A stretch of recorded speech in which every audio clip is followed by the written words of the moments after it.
কি রে নাস্তা দেবে না তো ওষুধ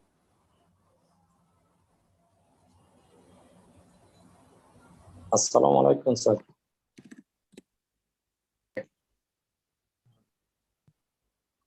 স্যার আসসালামু আলাইকুম। হাসান ভালো আছেন স্যার? হ্যাঁ ভালো। জি আপনি স্যার ভালো? আলহামদুলিল্লাহ। জি স্যার আলহামদুলিল্লাহ। আপনার মেয়ের কেমন আছে? স্যার ভালো আছে স্যার। স্যার ভালো আছে। Good morning, everybody. My name is Imani Kumar. We will wait for 1 or 2 more minutes for other participants to join us, and then we will start the proceedings. So please bear with us for a few more minutes.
দলিল কি আমাকে শুনতে পাচ্ছেন?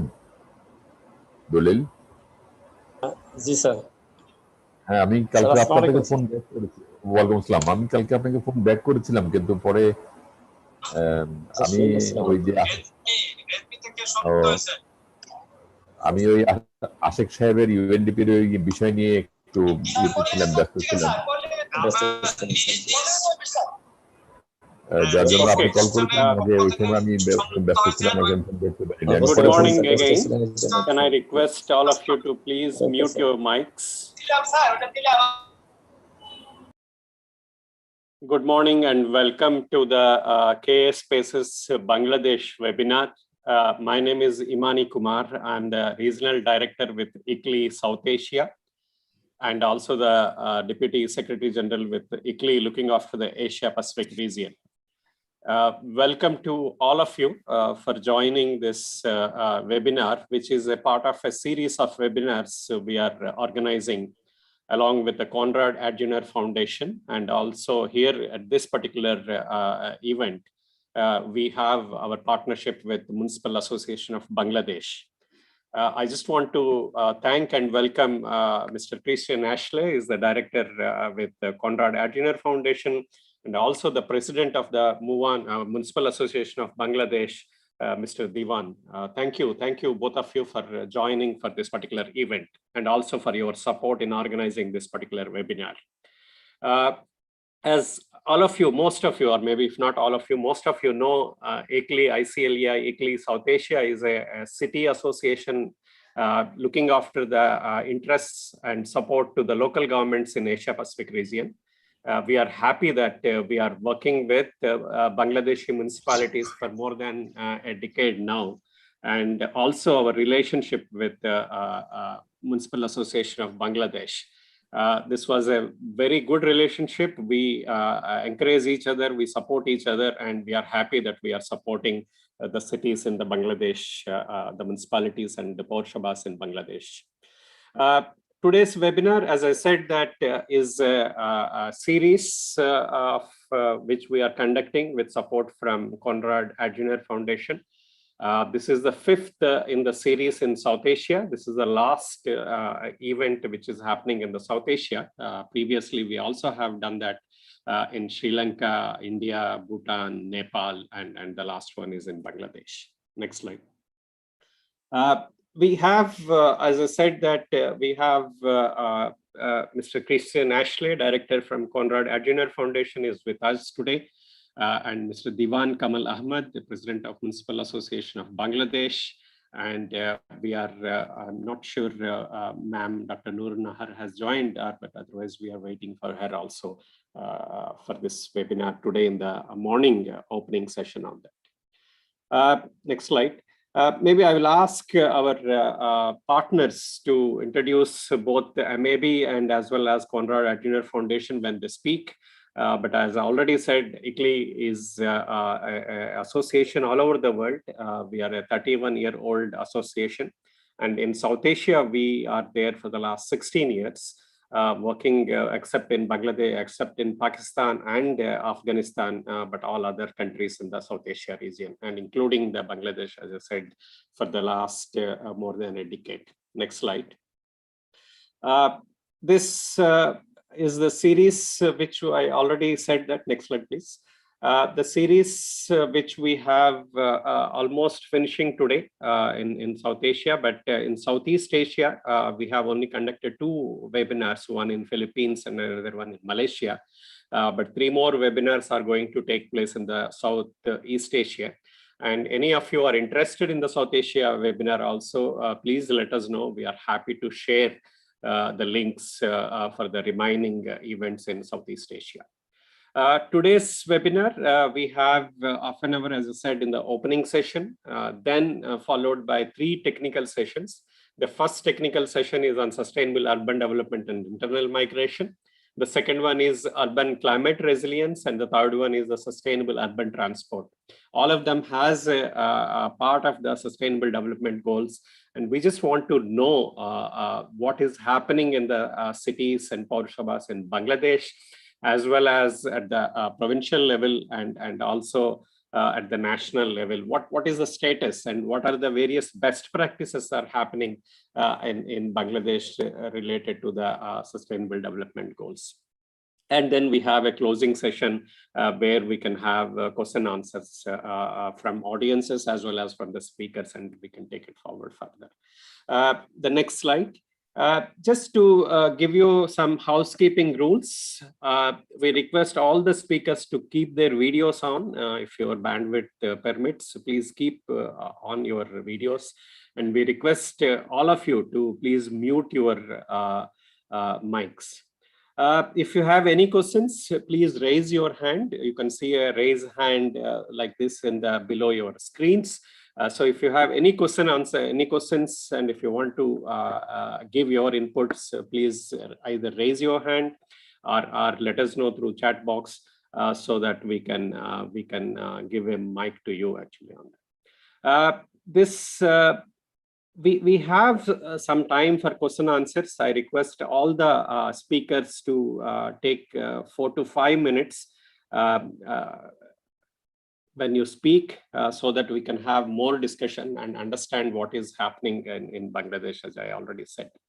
I also want to convey to all of you, though I am not, I cannot speak Bangla, but we have our colleagues who can speak Bangla and who can translate if needed to English.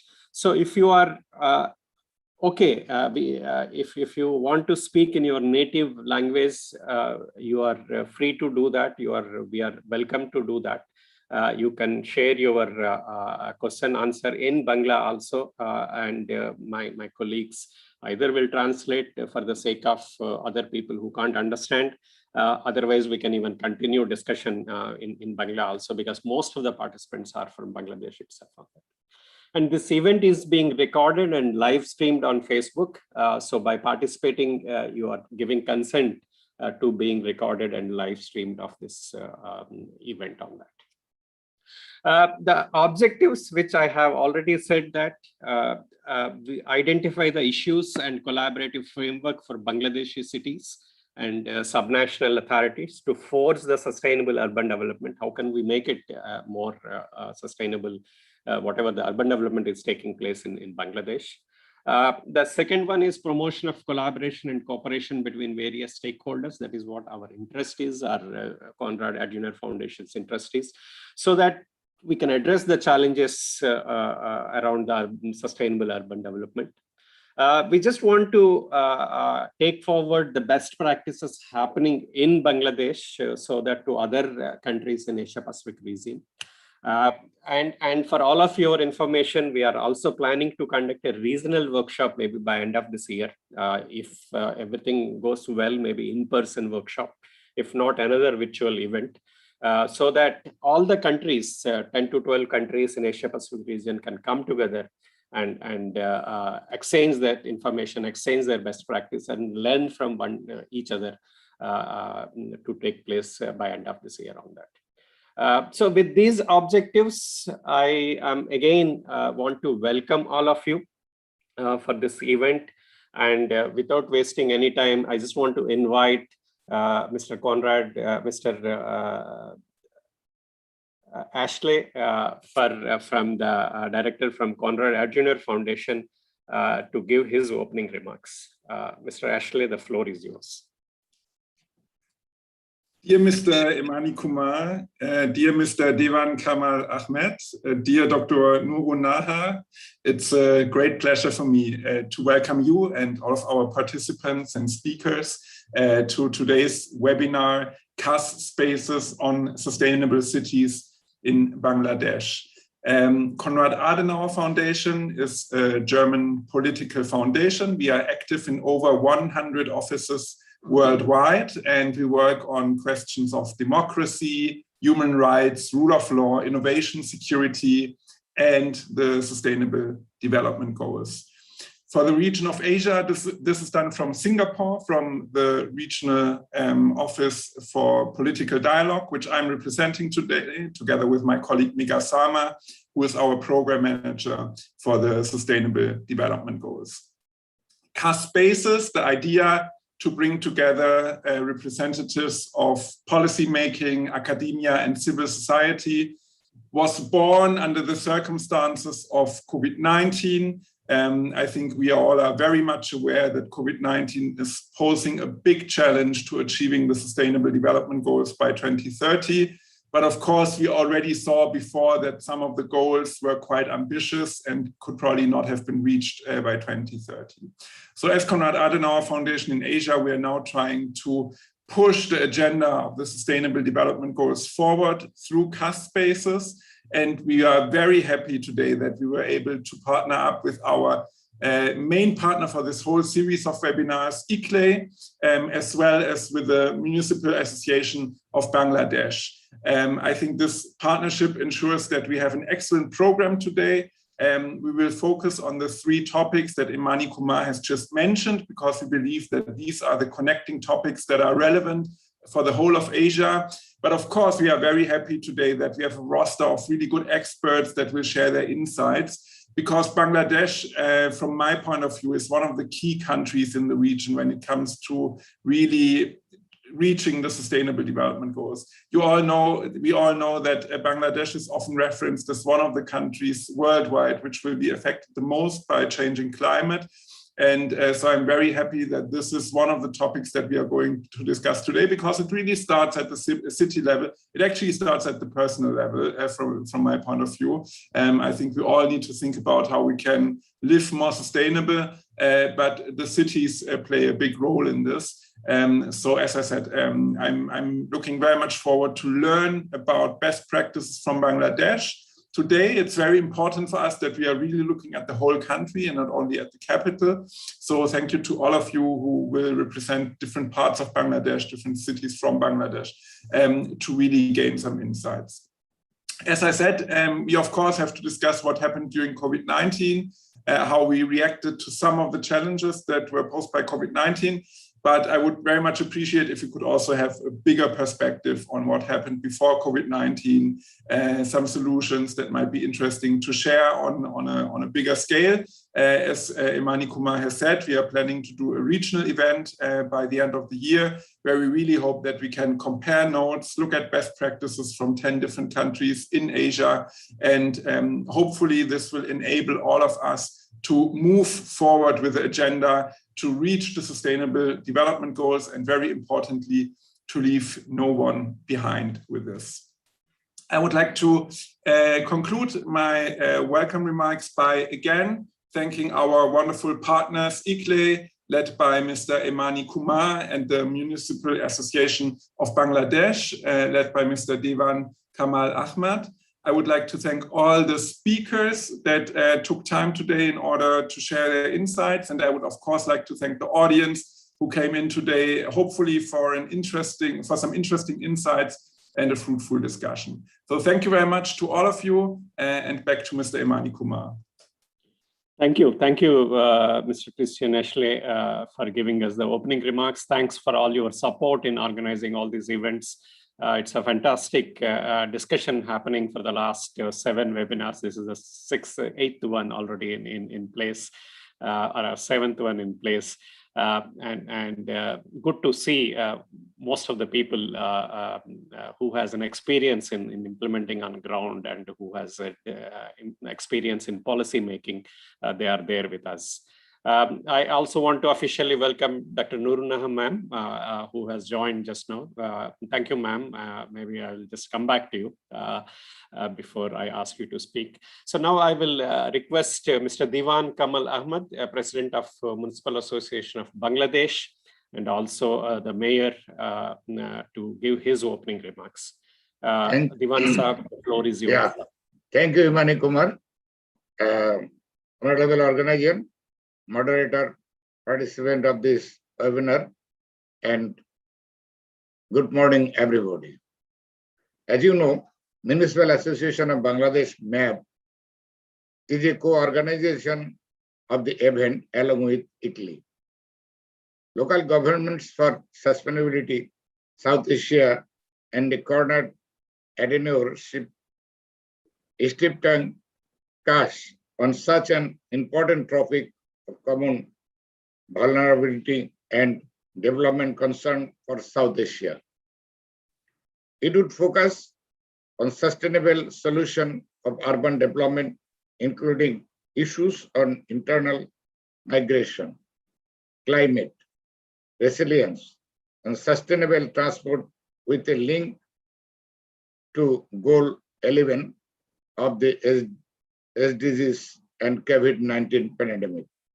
Municipal Association of Bangladesh MAP, and in order to its objectives, we consider this as joining the significant initiative for collective approach towards achieving the noted development targets here. Municipal Association of Bangladesh MAP is an association of all 329 municipalities of the country. This platform was formed to keep pace with the trend and rapid urbanization back in 2003. With the significant representation of municipal mayors, councillors, officials, with the major objectives to establish the municipalities as appropriate urban local government to ensure proper living standards of the dwellers. MAB is performing as a facilitator and coordination body with the urban wings of the local government division and as concerned with the other ministries of the national government of Bangladesh. The target development issues linked to it, SDGs 11, are very much in conformity with the map focus areas in the urban context of the country, and as such performing up to the best of its capacity for achievements. Bangladesh, with the well-known disaster provinces, in currently in added vulnerable status with more risks due to climate changes and COVID-19 effects. The governance system here does its best to save the lives and properties with possible capacity municipalities as the urban local government authorities with the direct assistance of national government and own general resources face the disaster threats and effects almost every year. The concerned ministry to the government is the national focal point of the purposes and works for stages from early warning system to the rehabilitation measures. The government also develops collaborative efforts, mobilizing resources and supports from voluntary sources, development partners for safety and recovery measures. In this connection, I like to pleasure to reiterate that all the 329 municipalities have signed the letter of commitment for urban risk reduction and making cities resilient and per UNDRR role and Sunday framework. Out of 3 stages for DRR process, we are now in the second stage of complementing scorecards for 10 essentials in every municipality, and only a few have been done for so far. In the forthcoming third stage, almost every municipality will be in need of assistance from government or development partners for necessary actions.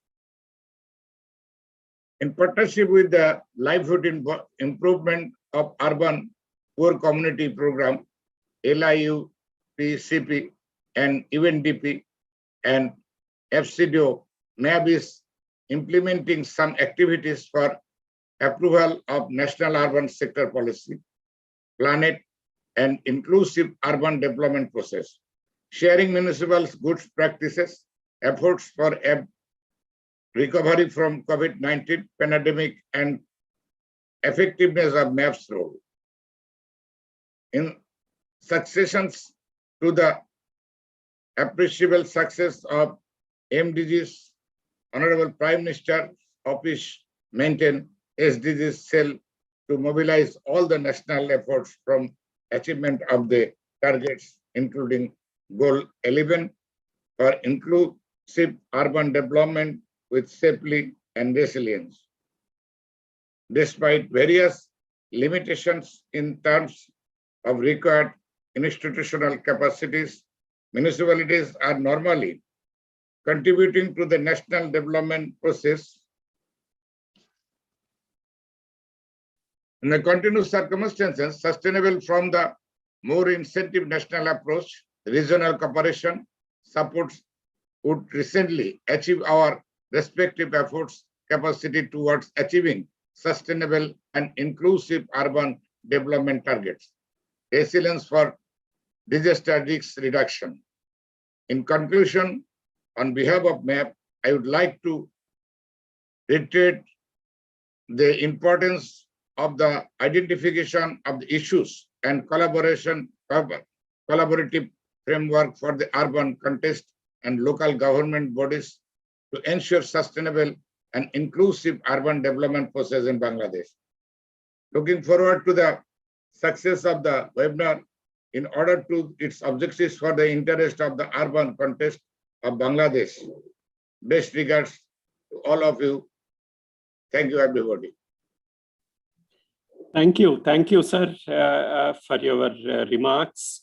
And good to know that all the municipalities in Bangladesh have committed to the resilience, and your national government commitment and which we have seen a lot of best practices on climate adaptation and climate resilience from Bangladesh.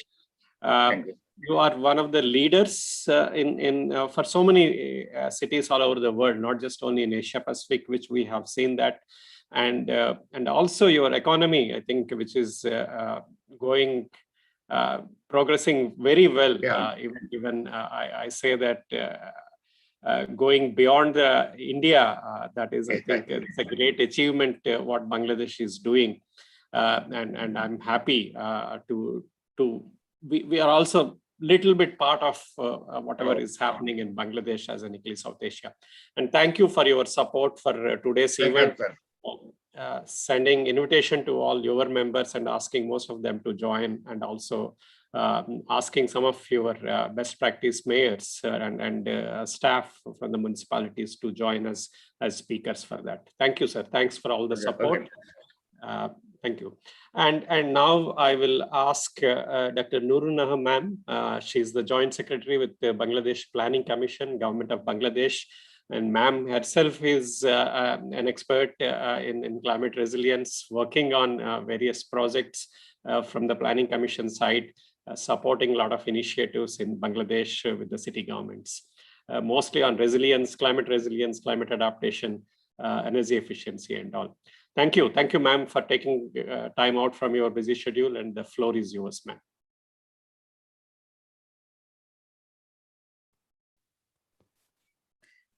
Thank you, Imani. Good morning and assalamu alaikum. Thank you for inviting me to this very important session. I thank the organizers, ICLEI, and all involved for arranging such a very interesting session on urban development and local government. And it is a pleasure to say a few words here in appreciation of all the work that ICLEI has been doing to promote urban development and the prosperity of our local governments in the municipalities and other local governments. And we have had many success stories. So first, I would like to congratulate ICLEI so far what they have done in Bangladesh. And there are many best practices, for example, Rajshahi, Shingra, and other municipalities where they are promoting the low emission development activities within the municipalities with the support from ICLEI. And so this is very promising and very positive news for the government of Bangladesh. And from the macro perspective, where we are in Planning Commission, we are going by the, about the development through 5-year plan process, a planned way of development, so that both our rural and urban settings can develop in a planned manner. And there we have as you have mentioned, the SDG 11. We have taken this SDG 11 with a very high priority, and the vision for new urban agenda is there integrated in our urban strategies. So recognizing the needs that the future scenario that our urban centers will grow and challenge our other social economic problems. But in spite of that, we have to take care of our cities, our towns, and the growing villages. And so what we have also done here, that we are also taking care of the villages. Like the Prime Minister's motto is to taking the towns to the villages rather than the villages coming to the towns. So how we are trying to find out how the village can develop so that the basic amenities with the help of the ICT improvements and other social services can improve, and the disparities between the rural and urban can be at least stalled in the years ahead. And also for the urban, our agenda, we have developed strategies for governance.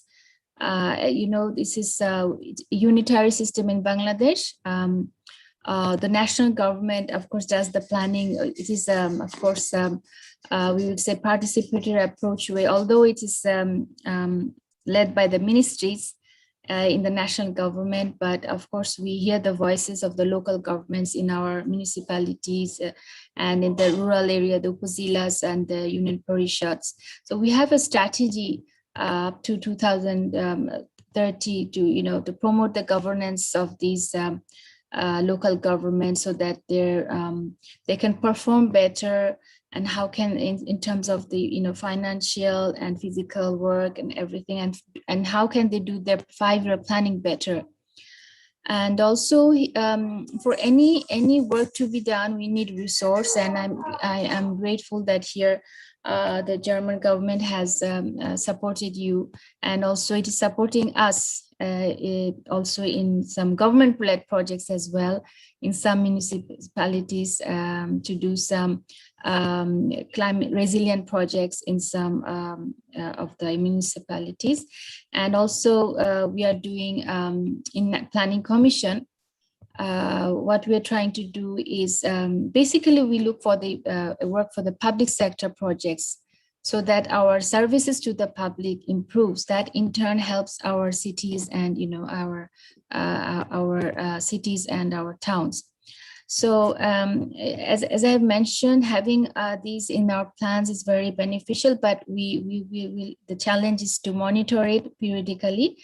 And I hope that such case studies that you are doing, the results can be shown more, understood by more of us who are working with the government, especially the local government division, so that they can showcase it, they can understand the lessons or the best practices that you are mentioning.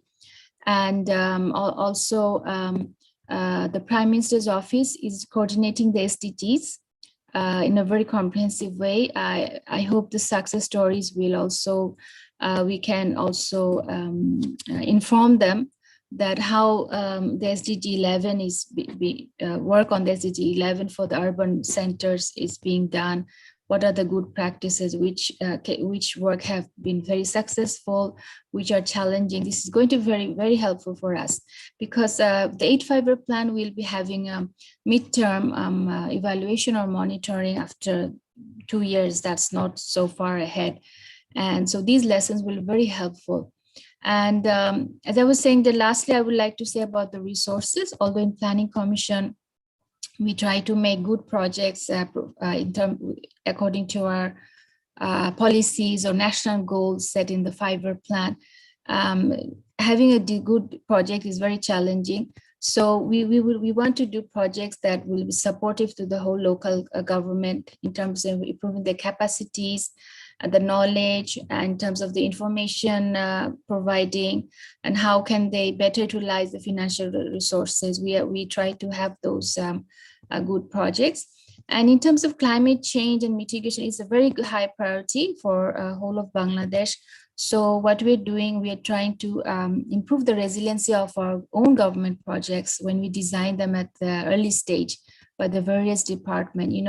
The urban centers need good infrastructure. So infrastructure means, the more infrastructure means more question mark for our hazards, for our vulnerabilities. So how we can design good infrastructures given the given hazards we have. Bangladesh is a hazardscape, and also the climate change is posing another serious threat. So we are having those elements considered so that we can screen our projects at the beginning for disaster and climate change risks at the beginning to have better projects, especially for infrastructure projects in the rural, our local government division or public works department, or our transport sector, even the agriculture sector. And so that we are more aware of our, not just present hazard, but the future problem that the climate change scenario will have on our cities and our municipalities and everything. And lastly, I would like to end another important issue that the government is doing is, I think, about the city plans. Maybe we need to improve the planning of within the cities and municipalities, but the government is we may not have done properly the city plans, and so unplanned urbanization is a problem in itself. So good urban plannings and the need for good urban planners is increasingly felt in our government. So all the municipalities that are at now, and also that will become by this government, will create more municipalities, I know. So must have very good, well laid out plans in consultation of the people there, and so that we can then from the national government support them with the basic amenities, services through projects or through our budget allocations.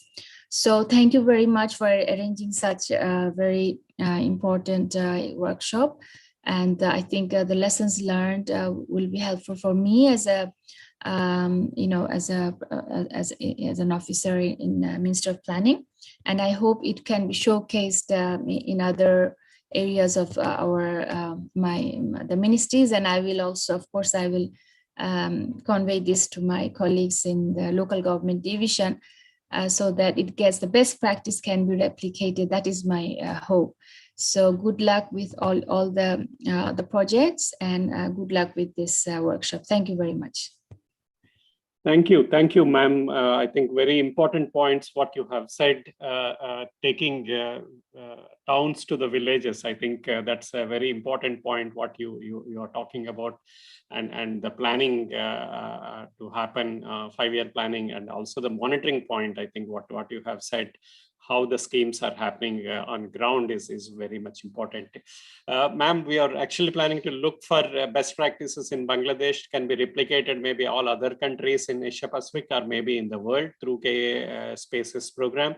And also once we have this report ready, maybe Conrad Adenauer Foundation and ICLEI will send it to you, ma'am, and also to the Prime Minister, because you said Prime Minister is taking care of the SDGs directly.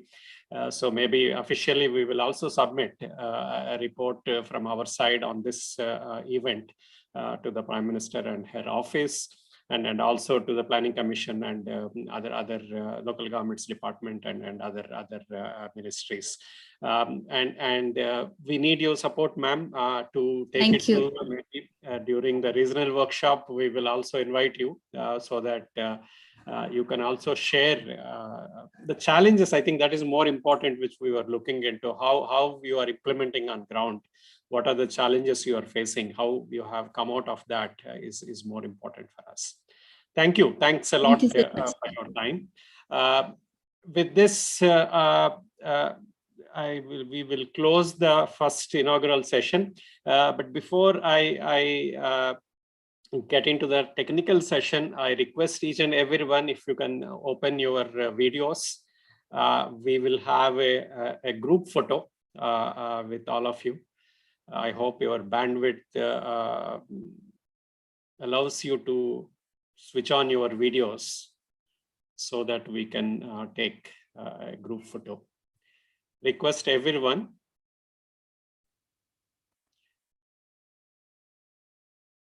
Shashi or Keshav, are you ready to take the photograph? Yes. Okay, I'll say I count 3 and maybe we will take a picture so that you can put your best smile for the photograph. 1, 2, 3. Maybe one more for the safe side. 1, 2, and 3. Thank you all. Thank you for your smiles. Thank you so much. Okay, thank you so much. We will close the first session and we will go to the first opening session, and we'll go to the first technical session. That is the sustainable urban development and internal migration. And I'm happy that we have our speakers, Mr. Azizur Rahman is the Chief Community Development Officer from Rajshahi City Corporation. And Muhammad Shamshul Alam is the Executive Engineer, Faridpur Municipality. And we also have discussant Dr. Tasneem Siddiqui. She's the Director, Refugee and Migratory Movements Research Institute of the Dhaka University. Unfortunately, we don't have Mr. Ashakur Rahman. assistant resident representative from UNDP. Unfortunately, there were some personal loss in his family, and he could not join us today with us in this particular event. Before I ask Mr. Azizur Rahman, maybe few slides on the Sustainable Development Goals, what is happening all over the world and in Bangladesh. Most of you know Sustainable Development Goals have started immediately after the Millennium Development Goals, which are there from 2000 to 2015. And after that, from 2016, January 1st, and the Sustainable Development Goals have started. There are total 17 goals, 169 targets, and 230 indicators. And the main motto of SDGs is leave no one behind. I think at this time during the pandemic, this particular motto is also very much important as we are all going through the pandemic status, and most of the countries, most of the nations have suffered because of this. So how can we bring back the development? How can we rebuild our societies, rebuild our cities is by leaving no one behind is very much important at this time. This particular SDGs have, depending on the 5 Ps, I can say that they have designed on 5 Ps. People, planet, prosperity, peace, and partnership. This is what is the they developed all the SDGs on this particular thing. Next slide.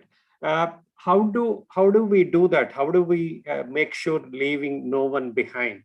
So SDG monitoring is about inclusion, participation, and growth for all.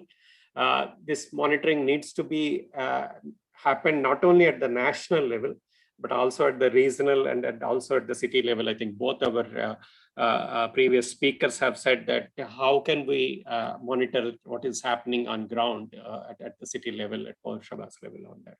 So monitoring framework at all levels is another important point under the SDGs. And the flexibility within the overall SDG agenda. How can the circumstances and the requirements and the priorities to determine the national, state and local SDGs. What should be done? It's not that all the 17 goals will be implemented in all the places, but how can we improve? How can we do? What is that we need out of these 17? How can we make forward in that? We were also working in other few cities in Bangladesh on voluntary reporting what is happening at the city level also. Coming to the SDG process, the next slide. SDG 9, that is industry, innovation, and infrastructure. There is a sufficient progress has happened all over the world. And SDG 11, I think Ma'am Nurun Nahar has said, our President MAB has also said, there's still a lot to be done, a lot to achieve under the SDG 11. Not a lot of things has to be done on ground on that. And many parts of the world are still progressing slowly towards the SDG 13, the climate action. You have seen in your country a lot of floods, cyclones, which we have in India and so many other countries in Asia Pacific region. So this is a lot of things needs to be addressed. A lot of things needs to be done on ground regarding the SDG 13 also. You can see all the other SDGs progress on the right hand side of the slide since 2015, what is happening on that. Next slide. Coming to the issues and challenges in the South Asian region. I just want to say that South Asia could lose around 1.8% of its annual GDP by 2050 if the scenario is as it is, the business as usual scenario. And it would progressively increase to 8.8% by 2100, which is as part of monitoring done by ADB on that. And the next point, which is very much important for coastal areas, most of the areas in Bangladesh, because a lot of areas in Bangladesh are on the seaside. A 1 degree increase in the temperature in the South Asia would raise sea level up to the 98 centimeters, even up to maybe 1 meter, which will submerge a lot of areas in Bangladesh, and also in a lot of cities in India and Philippines, Indonesia, all over most of the areas in Asia Pacific region. If $5 trillion are required in South Asia region for closing the infrastructure gaps. Again, this is the statistics from the ADB, and only South Asia spends only 0.7% of its GDP on the research and development compared to the world average of 2.1%. So we need to collect a lot of data. We need to bring together. Yesterday we were discussing how the data is important. If you, and Ma'am Nurunahar is also saying that unless until you know what is happening on ground, unless until you have the data, you cannot replicate the best practices in other cities on that. We are also going to discuss about the next point is on the integral migration status. Rather, I don't want to get into all these statistics, but Nurunahar ma'am has said that you have a motto, your Prime Minister, the Bangladesh Prime Minister has a motto, how can we take the towns to the villages? How can we provide more basic services in the villages so that migration can stop? Especially, I see that the last bullet point in the first 44% of the country's urban population lives in Dhaka. So that gives you, you say that a lot of people are coming to either Dhaka or other important cities in Bangladesh. So migration is happening. How can we stop them to stay there? How can we provide basic services there also in the rural areas so that the migration can stop?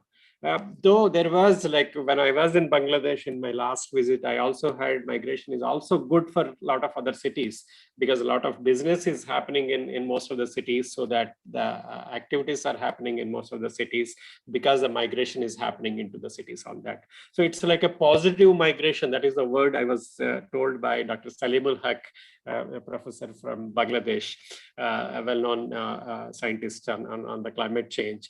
So I know that you have some positive migration, some negative migration, but how can we address this basic services at all the areas is more important to that.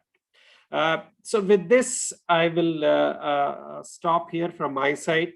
I'm happy that we have the speakers, Mr. Azizur Rahman, Chief Community Development Officer from Rajshahi City Corporation, and I will ask Mr. Aziz to give his speech. Mr. Azizur Rahman, the floor is yours, sir.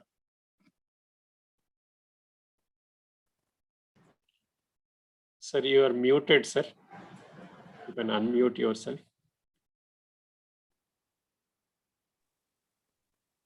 Yes, Thank sir. you. Thank you. Good morning, international government officials, political representatives, local government officials. So your voice is very low. Can you speak near to the mic? Or maybe... And okay. Yeah. Now Okay. it is okay. Okay. Yes, sir. Yeah, good morning. Good morning, international government officials, politicals, representative, local government officials, and international NGOs representative. Thank you. Share my sustainable urban development and internal migration people situation. I am Mr. Ajuraban, Chief Community Development Officer, Rajshahi City Corporation. I think so that Rajshahi City Corporation site of the river, Podda River, near the border between Bangladesh and India, with a population of around 0.8 million, is a metropolitan city. One of the Bangladesh in main urban, among commercial and technical education center. Around 91,000 population are living in different slum areas in city. With the support of different NGOs like UNDP, GIZ, and IGLI, Rajshahi City Corporation have to improve their life. Slum people. This is time COVID-19 pandemic. There is a threat to all progress and development works. Sustainable cities in the region, and also to see that goal 11 of the SDC is SE in countries. I think that means Russian city governments think like to basic point. Point number one, integrate development framework. Hello.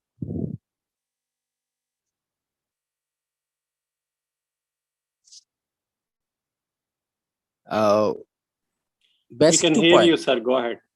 Yes. Yeah.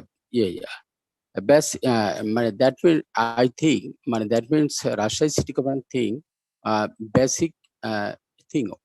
Think upon the integrate development framework and action plan. Number two, the community areas, that means slum people's network platform.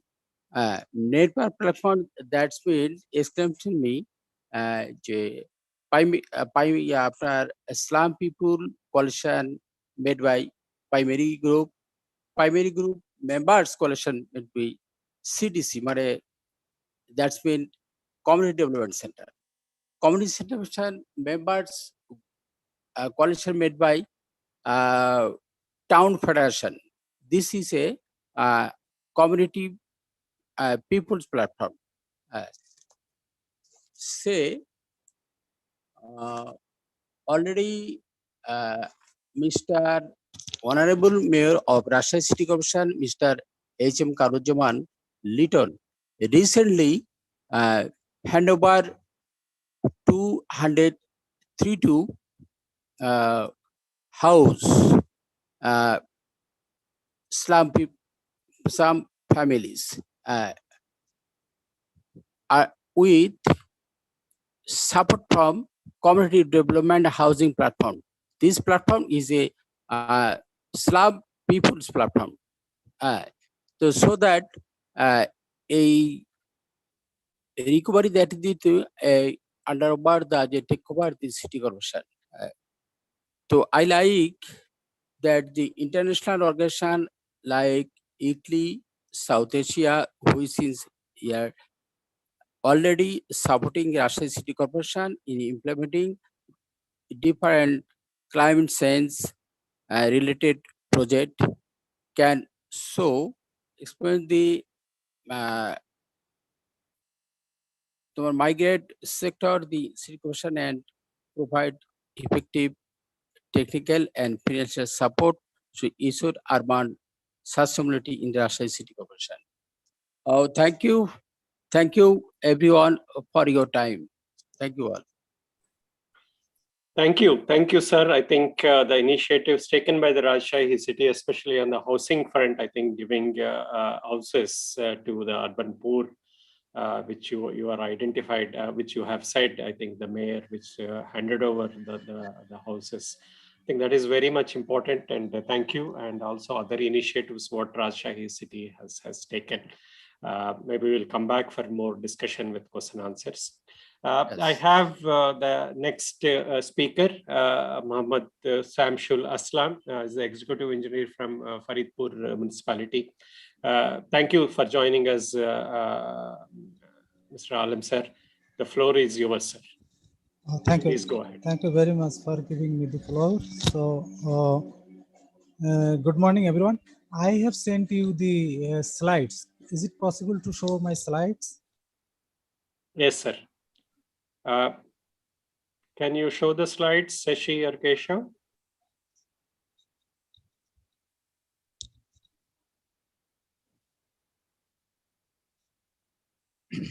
So we have the just slides? okay. I just initially I can say something before showing the slides. You just try to show the slides. You can share. So I want to. This is for Shamsul Alam, Executive Engineer, Faridpur Municipality. On behalf of Faridpur Municipality, I am presenting some issues within very short time. The Faridpur Municipality, it was established during the British rule in 1869. Sir, if you can speak little louder. Or to the can you hear me? Yes, sir. Oh, okay. So Faridpur, the present area of Faridpur municipality is 66.54 square kilometer, and the population size is 450,000 by this time. So we are working on several issues to according to our national plan and strategies, and according to the mandate given by the Municipal Act 2009. So we are working on that. So time is very short, so I will not go for detail actually. You know very well, this is urbanization is happening here in Bangladesh, not in Bangladesh, about the world. So in our country, it is also growing fast, and by this time, you already mentioned, near about 40% people are living in urban area. Faridpur is not out of that scenario, and Faridpur is situated by the river of Padda. So climate change and its impact is causing more urbanization in this. That is the push factors is acting behind this. So I will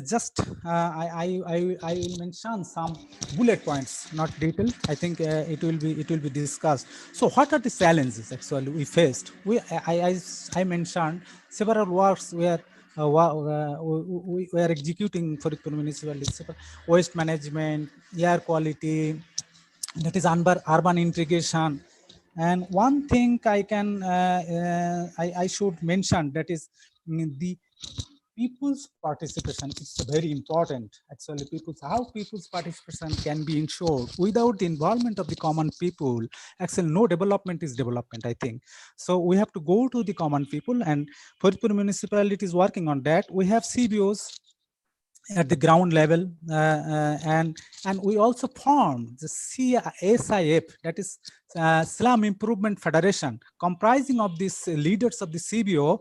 And we formed this CIF, Community Improvement Federation, under the Pauro Municipal Parishad. This CIF is working. So the municipal parishad can hear the common people, and the common people can hear the municipal decisions. So in both the interaction is working here.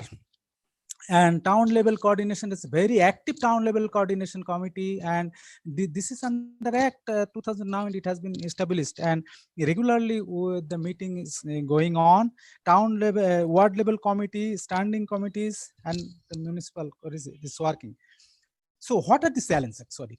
I want to be unplanned and unbalanced urbanization. You know, only 5.1% urbanization in 1961. Now it is near about 37% urbanization in our country. So it is going on.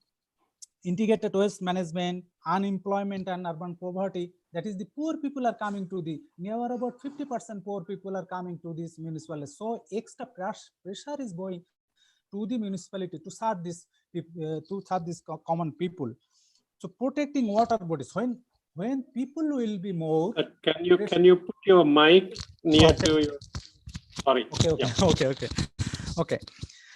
So protecting water bodies, ecosystem and biodiversity is also challenge. Participatory planning and social inclusion, it's also challenge actually. Ensure water safe water for all. Open space and water body reduces gradually. When the people will be increased, the population will be increased, definitely it will be reduced. Urban housing, it's a problem.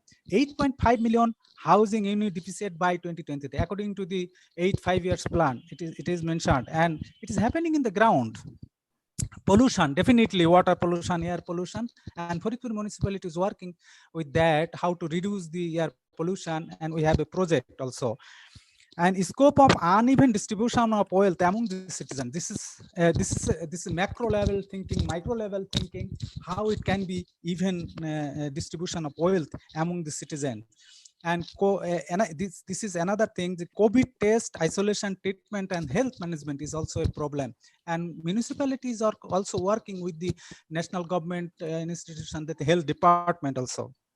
Drug addiction and social justice is also a challenge, I think. Urban governance and inclusiveness, how it can be improved. So resource, at the end of the day, we need resource to reach the goal. This is also a challenge for the local government. Resource mobilization and environmentally sustainable development is also a challenge. So how these challenges can be met for sustainable solution? So I think legal reforms regarding local government institution in Bangladesh is required. It is also mentioned in the 7 5-year plan and 8 5-year plans also. Regional and urban planning, as you discussed, this is required. Kuripur municipality also draft urban master plan, but it has not been approved by the government till now. Inclusiveness and inclusive and participatory development for all. It is also, I think it should be included to solve this problem. Tax sharing in between local and central government and sufficient revenue mobilization from the donor agencies, central government, as well as from the community also, as well as. So I mentioned this revenue mobilization. Administrative and fiscal decentralization is very much important for local government, and is it also mentioned in our 8 5-year plan? So it should be taken into action, I think.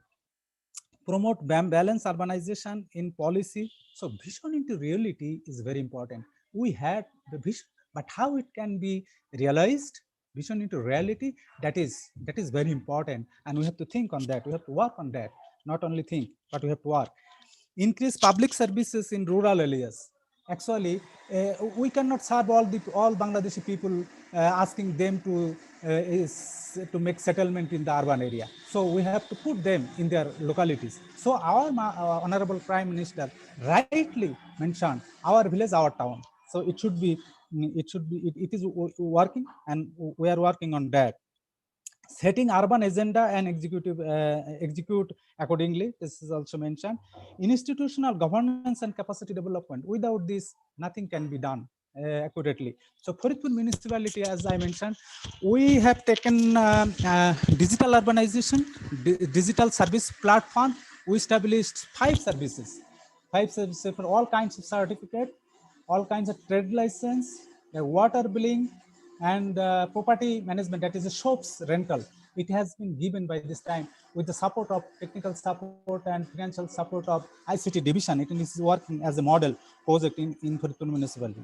So finally, I can say you strong planning, execute, monitoring and evaluation, and then again planning. So it should be cycle. Gradually, I will be increased my quality. Overnight, it cannot be happen. So COVID, and last slide is COVID-19 pandemic and arising situations. Yes, we are not ready for such types of crucial situation. Actually, we are not ready, and the world was not ready for this situation. It's an unacceptable and situation we have experiencing. Unemployment increased and citizen income decreased due to COVID situation. Mass awareness, that is increases to some extent. Definitely awareness increased. I positively I want to see this.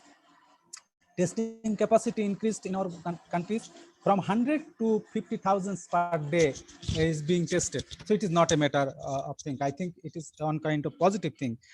So marginal people are supported in different ways from municipality, from central government help, and personally the marginal people. That may not satisfy all these peoples. So vaccination being increased gradually, capacity of health service also increased, but it may not be up to the mark, but increasing. Air pollution, definitely air pollution is decreased, but that's why that is no vehicles, no people are going outside. So air pollution decreases. City disinfection activities are taken by this municipality and city corporation. So these works are going on in municipalities, all of our municipalities also, and Faridpur municipality also. So thank you very much. Thank you all. So I tried my best to capture all issues in a nutshell. Thank you very much. Thank you. Thank you, Mr. Shamshul, for giving your inputs.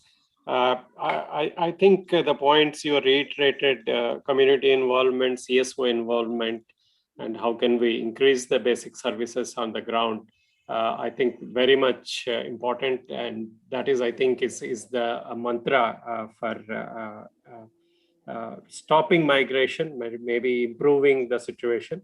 And the cyclic process, I think what you have said is, okay, let us set a target and take it forward and then improve and then again set a target. I think the cyclic process, what you have said is very much needed for all the cities. And in a planning way, I think in a planned way, which you can improve the services in that. Don't put like a target which you can't achieve and forget about the work that. And the finances, I think another point which you have brought in that is also very much important. Without finances, without support, we cannot improve the things also. Thank you, sir, for your inputs, and we will just come back if we have, I think, 1 or 2 questions.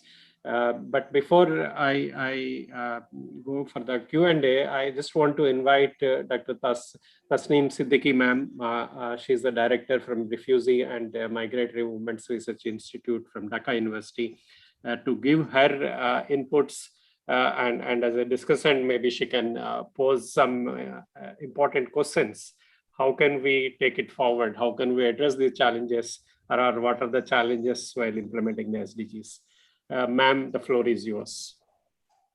Thank you very much. I have enlightened myself from the discussion of government functionaries and as well as from your presentation. So I'll start from there. I think what we are hearing here, the commitment of government of Bangladesh is there. And since, I particularly work on labor migration and then again displacement. So what do I see? I see the Ministry of Disaster Management and Relief has already adopted a national strategy that actually looks into, providing, managing internal displacement due to climate change and disaster. So that's a big step and good step. And also in the urban context, you do see different policies, 8th 5-year policy, and then even also in 7th 5-year policies, you do see commitment of government. But I would start from here by saying that there is commitment, but there is one concept, preconceived notion of government, state, and also urban, elite, is that migration is something which can be stopped, or rural is beautiful, and if people don't want to migrate, people want to stay there in their origin area, and everyone cannot come to urban areas. The thing is, problem is not migration. Problem is the type of policy that we are currently pursuing. We are pursuing a mega city kind of development policy. So everything is in Dhaka and everything is in Chittagong. All other cities, if you think, Rajshahi, Faridpur, and then Khulna, all other cities are trying their best, but the employments are not created there in a major way. Therefore, migration is like a flow wherever there is work. So work is in Dhaka, people are coming to Dhaka, and that becomes a problem. But then coming to Dhaka is not the problem. Problem is all the economic institutions, government, machinery, everything is so much centralized. That is the problem. So I think we have an opportunity when we are thinking of safe and sustainable cities, inclusive of migrants, when we are thinking of SDG 11, I think what is, everyone is realizing that decentralization, I have heard from our previous speakers, main thing is decentralization, and main thing is taking the economic growth centers all over the country. So maybe we say, when we say make village town, I would say that is not the thing. The thing is, village will be, there will be things very much related to village infrastructure and everything, but there will be urbanization, and in urban growth centers, you just decentralize, create secondary cities, regional hubs, and then there second question is how to accommodate migration there. How to use migration as an adaptation tool rather than looking it as a problem. That they will stay back, they will never stay back. Certain people will move because otherwise all this industrial growth will not take place in Bangladesh if the rural population is coming to urban sites to provide the labor. So now the second issue is when the migrant, how to make the cities, not only Dhaka or Chittagong, all the cities inclusive of new migrant. That is an important issue. The research we did in Chittagong city, it's a very interesting research that we did. We involved the policymakers, city planners, and on the other hand, we involved the migrants, gave them camera and said, what do you want? You just take picture of how do you want to face the challenges? What are the challenges of urbanization in the urban locations? What you want to solve? The problem solutions that city planners came up with is what our participants here also said, which are very important. Dust, waste management, then drug, then city facilities, urban sort of service providing, all these are challenges. But when you ask the migrant what they took the pictures of where they are staying, water at the bottom of their bed, they are showing precarity of work condition. They have shown, and then again, it is like this, when the cameras actually says that when you are thinking of safe and sustainable cities, even the migrant community is not a homogeneous community. It varies according to location. If he is in the hills set, and then there will be landslide is a problem. When you are in a urban setting of Chattogram or Dhaka, then there is problem of security for women. Then those things will be highlighted by women, childcare highlighted by women. But when you go to men, they are talking, male migrants are talking more about eviction, more about lack of access to loan, more about precarious work conditions. So you do see, and then children, when we also gave camera to children and they said they are going to school, they took pictures where waterlogging areas and they are getting wet every day, electricity cut off, and then other kind of things, and space to play. So when you are thinking of urban inclusive development, SDGs, then you have to cater the need of city, hill, and then all kinds of people based on gender, ethnicity, race, class, everything. So, and this is not impossible. That is possible if we just change our kind of mindset and stop looking at migration as a problem. Rather, where the problems are, we try to solve that. Solve that with connectivity, solve that with secondary city development. So I'll stop here. Thank you. Thank you, ma'am. I think you are giving another angle to the migration point, and you are saying look into the services more rather than a migration as an issue. Either it is in the city or it is in the village, and try to solve those issues. If you can provide basic services, then migration is part of the population where they are living. That. I think that's a good point, good angle which to bring in that. And thank you all three of you. Maybe if we can take up some discussion now. Any questions? I didn't see any Q&A, though only one. Mr.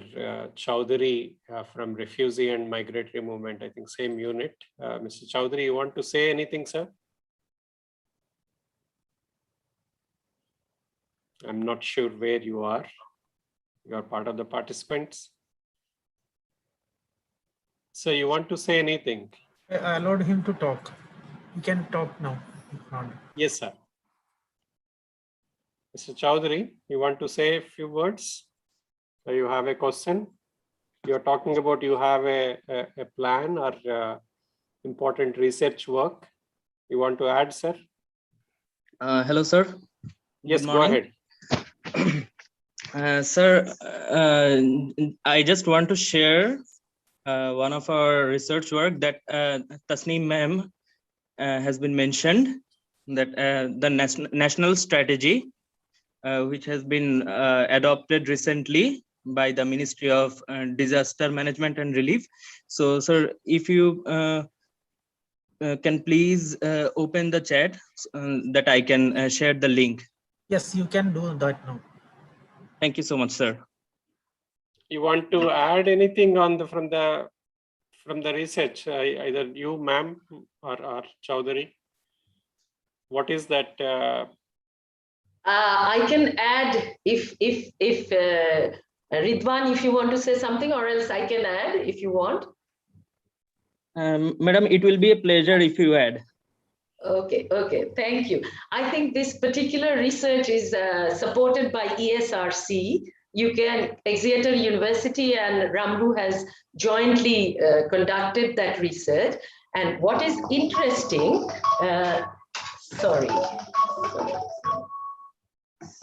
about that. What is interesting that after we did this research, CDA, Chittagong Development Authority, City Development Authority, I think they espoused this particular model that we have taken picture, and then migrants who are usually not that articulate, but they have their voice, they have articulated in picture. And now Chittagong City Development, the next plan that they're preparing, they have taken training from Ramru, all their staff, and now they are implementing this particular strategy to bring the voice of the migrant to the main city plan. So I think this is something very good collaboration, and with other city mayors and others, those of who are here, I would say that we can definitely share those methodology, and particularly this type of connection with mayor in Chittagong, the hill population who actually came from different hill areas. Earlier, they wouldn't migrate much, but now they are migrating because the water level has gone down in the hill areas, and their job opportunity or creating sort of foods, self-sufficiency, it's being hampered, and they're coming to different cities. And then for them, main problem they identify, place to congregate. For them, congregation place is the place where they social and other cultural issues they share. So in Chittagong City later, after this research, action research, the mayor of Chittagong City allocated place for the migrants from hill to develop a sort of place of congregation for hill population. So research, if you can mix with policymakers, then you do produce a lot of good examples. Thank you. Thank you for the point. Any other questions anybody has, or any other views? Dr. Emmanuel has raised his hand. Yeah. Can you go ahead, sir? Yeah, thank you so much. And I just want to thank whoever has participated and organized this workshop. I'm Dr. Emmanuel Serenjoji from Uganda. I just want to ask the presenters if they can share that research with the participant. It was such a wonderful research. Maybe you can use. I'm the mayor of Kampala capital city in Kawempe division. I would like to talk about urbanization, migration to urbanization. Based on the urban agenda, it's true that by 2030, 70% of the population will be in the urban areas. And what municipalities and the cities have to do is to plan for the migration, which is rampant in many countries. And organization like ICLEI and other organizations would just embark on strategies of how best we can assist the migrants, but through all people from rural areas look for opportunities and better lives in urban cities. And in urban areas, as leaders, we can't chase away people. It's our responsibility to plan for them. So I just want to remind the participant that urbanization is there. Migration to cities is a must, and people will migrate on high speed. but how best are we prepared to organize and plan for these people? That's all I had for you. But thank you very much for the good presentation. Thank you. Thank you. I think the same point is repeated and stressed.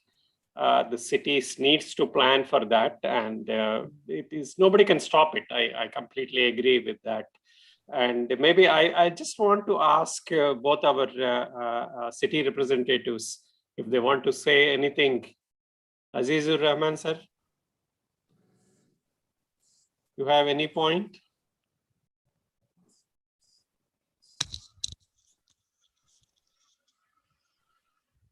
No? Shamshul sir, you want to add anything? Thank you, sir. Actually, definitely, we cannot stop the urbanization. Actually, in Bangladesh, after independence, only 25% is being contributed to our national economy. Rather, by this time, near about 70 to 75% in coming from the urban sector. And all over the world, only 3% land mass is covered by the urban area, but most of the GDP is coming from the urban area. So that is very good. So we cannot stop. But one thing from my practical experience, we have to control the situation. We have to manage the situation. So definitely we have to be very much ready for change. Otherwise, we cannot be adapted with this changing situation. All services, we have to be very much ready, both technically, both administratively, both politically, socially. We have to be ready actually, and definitely master plan or land use plan is very much important. Without plan, actually plan is half the job. A good plan is half the job. Thank you very much. Thank you. Thank you. Yes, thank you. Thank you. Thank you. Thank you, sir.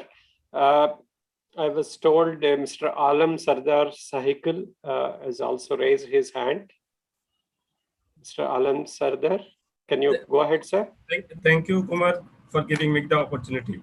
Regarding the urban migration to urban, I think it had already started working on to create migrant-friendly cities and towns, secondary cities and towns. Now, you know that the urban population is growing very fast in Bangladesh, particularly the larger city, not the smaller city or satellite town. And our target is to increase more migration in the smaller towns and cities, so that the pressure will be reduced in future in the larger city.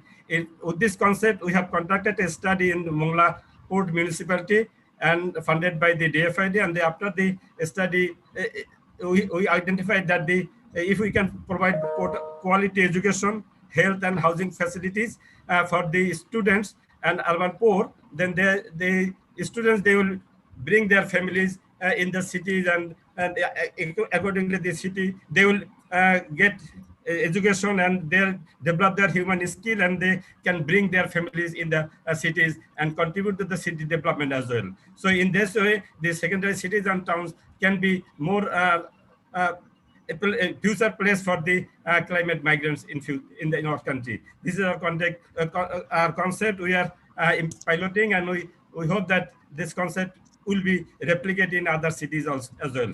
Thank you. Thank you, sir. Thank you. I think reverse migration is another word which generally people talk about it. I think that is maybe I don't say that coming back into the same cities, but creating that employment hubs and creating secondary cities so that the large cities population can move back to those areas is also another good example. I think that is good on that. There was a question, I know that it is more related to employment, also on the climate change. Mr. Umar Hassan is asking, are there any plans or steps for development of a large number of people in Bangladesh who have become unemployed due to climate change? Is anybody want to take that up?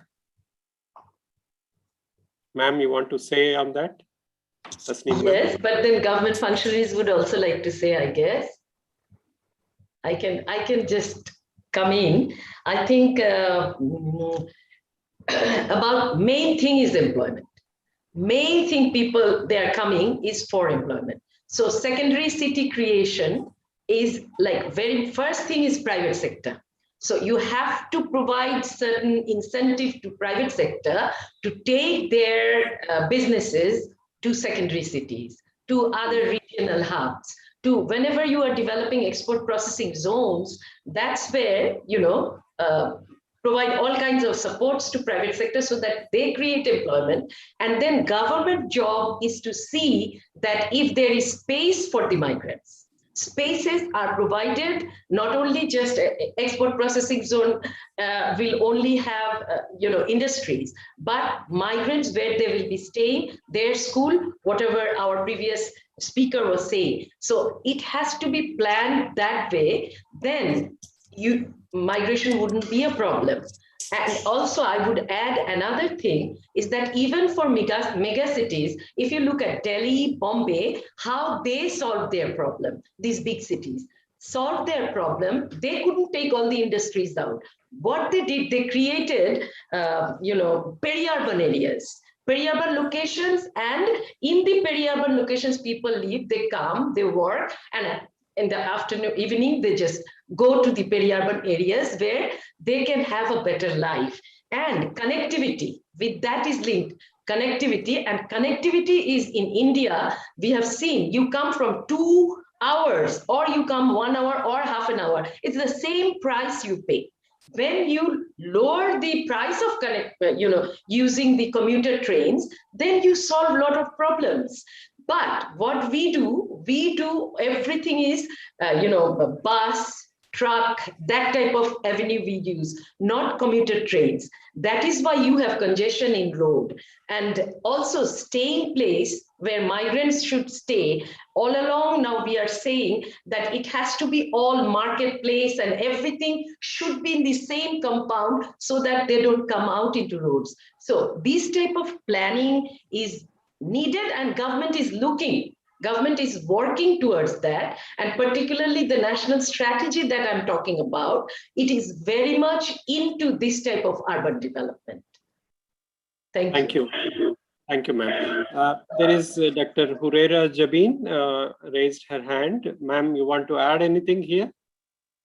Just listening from especially Dr.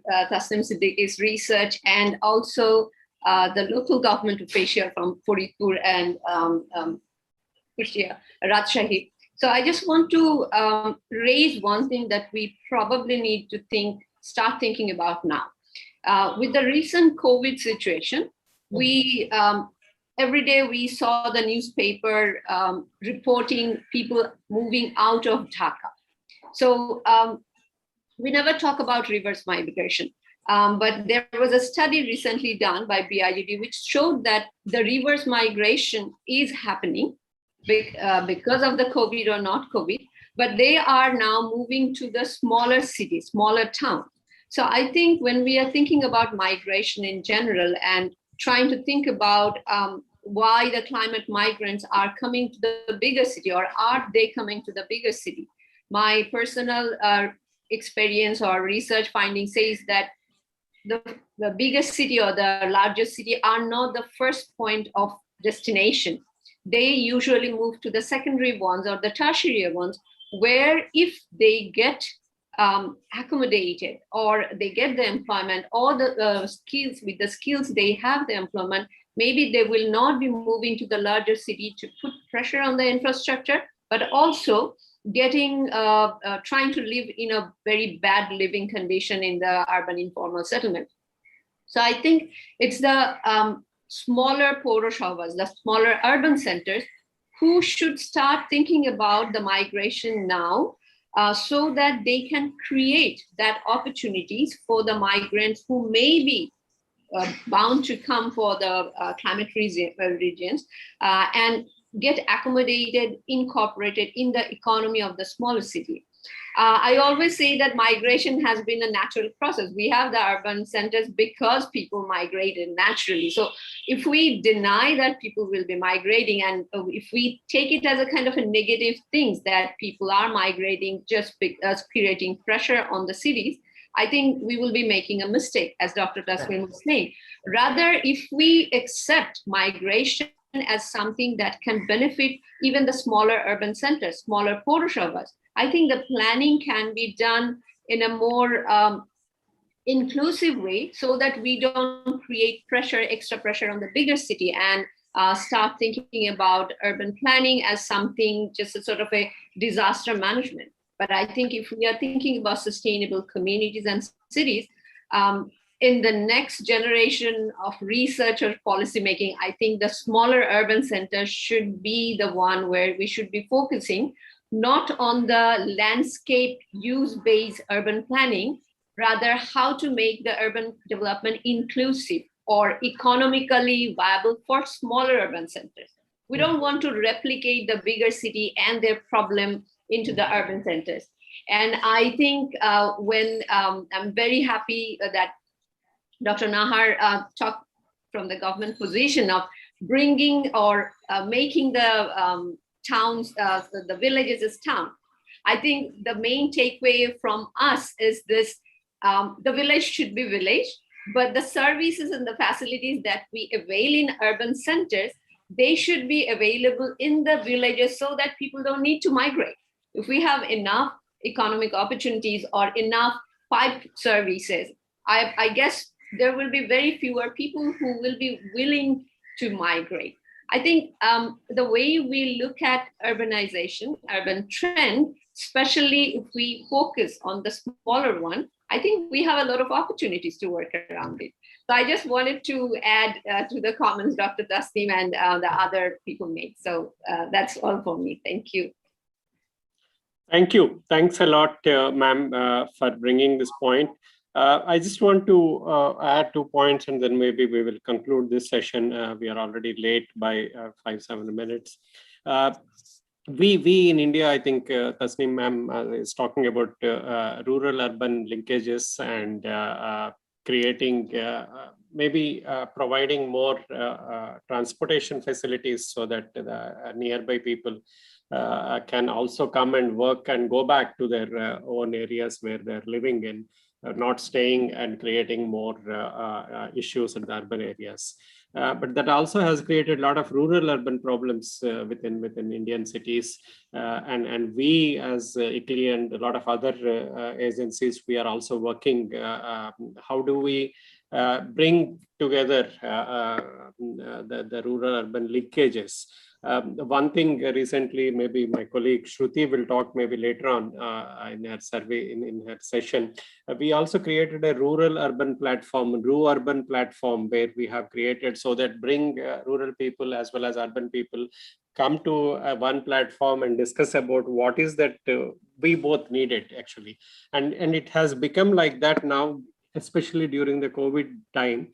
Because city does not have that much of vegetables or other areas like milk and other things, which has to come from the rural areas, nearby rural areas. So how can we create that the linkages between the rural areas and urban areas? And if it comes to water, water does not have a boundary.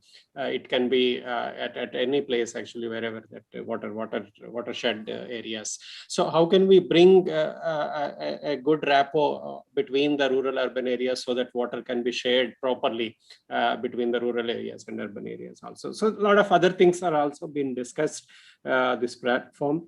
And also I think Dr. Zabin, as she said, our previous Prime President, I don't know how many of you know, Dr. Abdul Kalam, has talked about providing urban services in the rural areas. I think RU-urban is also the word he used at the time.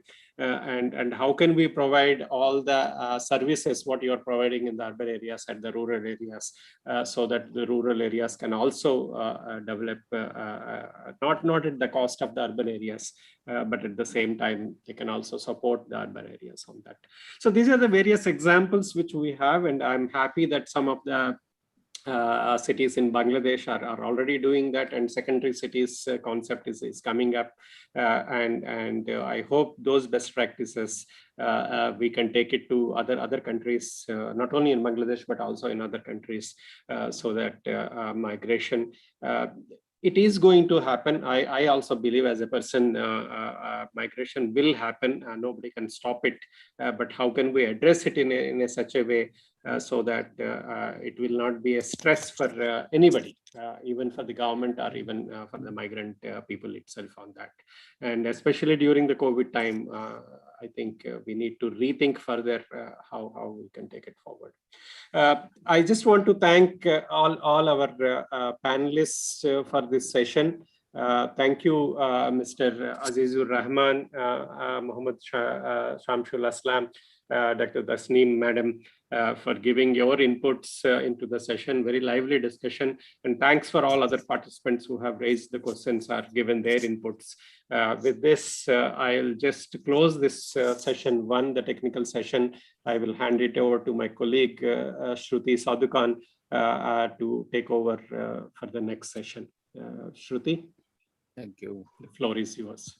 Thank you, sir. Thank Thanks you. a lot. Thank you. Thank you. Thank you. Thank you, Kumar sir. So welcome everyone to the second technical session. I hope nobody needs a breather in between, but we are already late, so we will go ahead into the second session. The second session is dealing with urban climate resilience. My name is Shruti Sadhukan. I'm leading the sustainability management team in ICLEI South Asia. I'll be moderating the session today.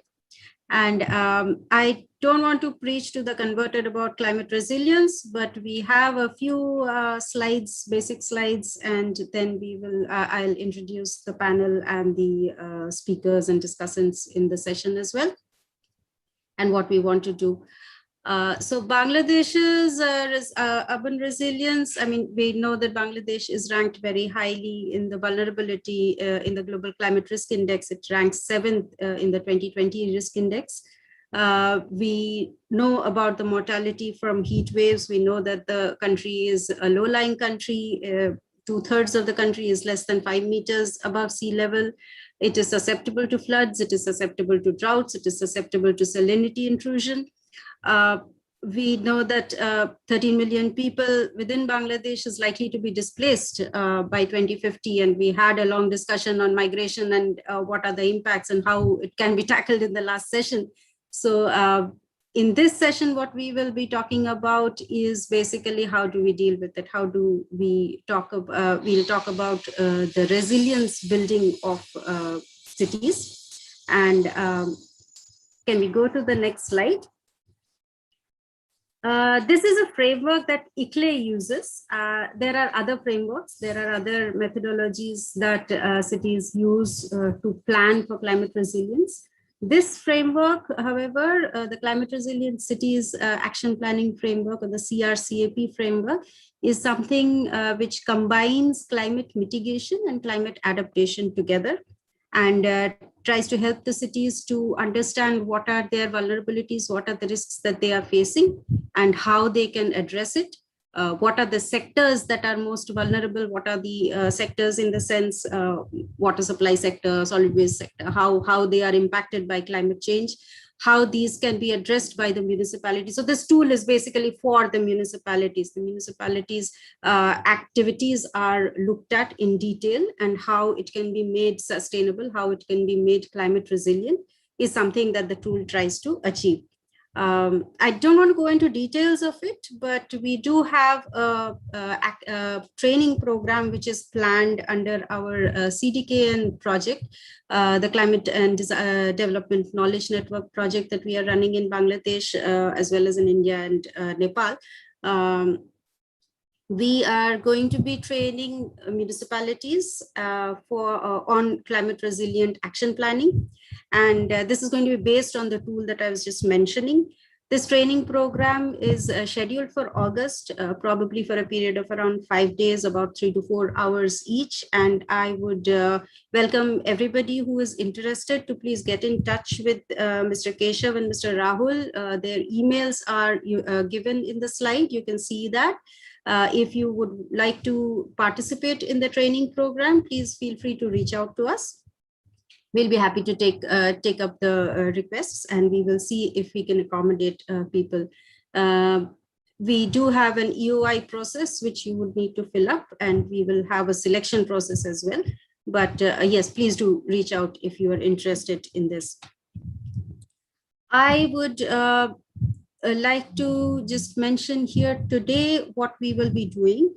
In the session today, we'll be talking about not just climate resilience, but also urban resilience in general. We'll see about some of the challenges and the issues that the cities are facing on taking up climate actions, on implementing climate actions. What are the problems that they are facing? What are the policy level issues that they are facing? Technical issues, knowledge related issues, financial issues that cities are facing. We'll hear about some of the good practices as well. We'll hear about some of the interventions that cities have taken up to promote climate resilience in their cities. And we would be also talking about some frameworks, some methodologies that are being adopted in the country to integrate climate resilience into urban development processes, different programs in this as well. And in all this, what we will also try to do is see how COVID-19 has impacted climate resilience actions, the implementation of climate resilience actions, as well as the significance, like Kumar sir was mentioning in the last session, the significance of the rural-urban integration for holistic development. So we don't want, of course, only one part of the city, one part of the country to be developing, but it needs to be holistic, keeping in mind the leaving no one behind principle of the SDGs. So in the session, we have two speakers who will be giving us a picture of what is happening on the ground. We have an urban planner from Kushtia municipality, Mr. Ranveer Ahmed. We have the secretary from Shripur municipality in Ghazipur, Mr. Sharkar Daliluddin Ahmed. And in addition, we also have three discussants, Mr. David Netcha, he's the advisor to the Climate Resilient Inclusive Smart Cities Program of GIZ Bangladesh, Dr. Huraira Jabin, whom we just heard in the last session as well, but she is a consultant with the World Bank on urban development, and Mr. Mustafa Qayyum Khan, who is an advisor to the Municipal Association of Bangladesh. And he's also the team leader of the livelihoods improvement of urban poor communities, the LIUPC project of UNDP. So what I will be doing is that I'll be giving each of the speakers about 5 to 7 minutes of time to talk about what they feel about climate resilience, to talk about their experiences. And then I'm going to request participants to please, like in the last session, feel free to raise your hands. We will try to unmute you and we will give you the opportunity to speak, to raise your questions, to raise your comments also. And then we will see if there are questions and we will take the session forward like that. So I hope that is okay with all the speakers as well. And maybe I will start with Mr. Ranveer Ahmed from Kushtia municipality. Sir, the floor is yours. Thank you. Can you hear me? Yes. Okay, thank you. So I would like to thank all the organizers, especially the KAS Singapore, the ICLEI South Asia, obviously, and the Municipal Association of Bangladesh for inviting me in this very important session. Okay, today my issue for discussion is the urban climate resilience. But I need to start with, I'm going very city specific, that every municipality in Bangladesh, we need to have a climate action plan first. It's a very basic need for the climate resilience issues or the actions needed to be taken by the city authority or the central government as well. But it's very true that most of the municipalities in Bangladesh do not have a very good city climate action plan. Kushtia municipality has the same experience in the city as well. In the back linkages, another issue is the capacity of the city authority by its own to prepare its own climate action plan. It's very challenging and it's very difficult for the city authority to make a proper action plan for its own by its existing staffs and capacities and the logistics and other experiences it has. This is a big issue. The second issue is the funds. If we have a proper climate action plan, the municipalities in Bangladesh always fall short of money to implement a climate-related or other related action plan, because they're suffering for funding for apart from the regular office cost meeting, funding in the development sector or development bigger project is very challenging for the city authority. So these are the challenging issues in my city as well. Let's talk about the two climate issues in my city in the last couple of years. That Kustia municipality is experiencing a waterlogging problem in every year. This is a big climate related issues in my city, and in the last 2 or 3 years we are experiencing a very big problem, groundwater level depletion. Is getting very serious. We in the last year and in the present year, 2 or 3 months, the people of the city is facing a scarcity of groundwater, because still groundwater is the main source of drinking water for the city people, where the city authority is pumping and getting through the piped water to the city people as well. But for that, we need to take a plan. We need to have a plan. Let's talk about the surface water treatment facility. After 3 or 5 years, I think all the municipal and the central government will come forward to think about this channel as well, that surface water treatment. Because in every year, 4 to 5 months, there is a lot of surface water in our cities. So we can use that for the drinking water supply to the city people as well. But it needs a lot of fund. You know, this type of project needs a lot of fund. But the municipality do not have enough fund efficiency to tackle and manage this surface water treatment plant project. So this is a big issue. But the other issue is before going to the other issues, let's address some practical example what we are doing to address the climate resilience, to address in a way of climate resilience, that under UGIP 3 project and LIUPC project, the municipality is doing a lot of small drain and roads in the poor community. And this project has been implemented by the people of that community, it's themselves, so that they came to know about their problem by themselves. They can discuss with specific communities within themselves, and they can implement the project by themselves. The municipality is just monitoring that project. In this way, they can be their thinking, their lifestyle can be resilient within their communities. This is one practical example the municipality is trying to doing. Under UGIP 3 project, the municipality has done a long re-excavation of a big canal, about 8.5 kilometers of a big canal that is crossing the municipality by north to south. So this is a very good project the municipality has undertaken and developed. This definitely decreases the waterlogging problem of the city, massive number of city people as well with this program. The issue is now comes to the issue of solid waste management. Earlier, the municipality is using its own staff and own strategy to serve the people regarding solid waste and fecal salvage management, but that is not going to be sustainable. That's going to be resilient for the city financing mechanism.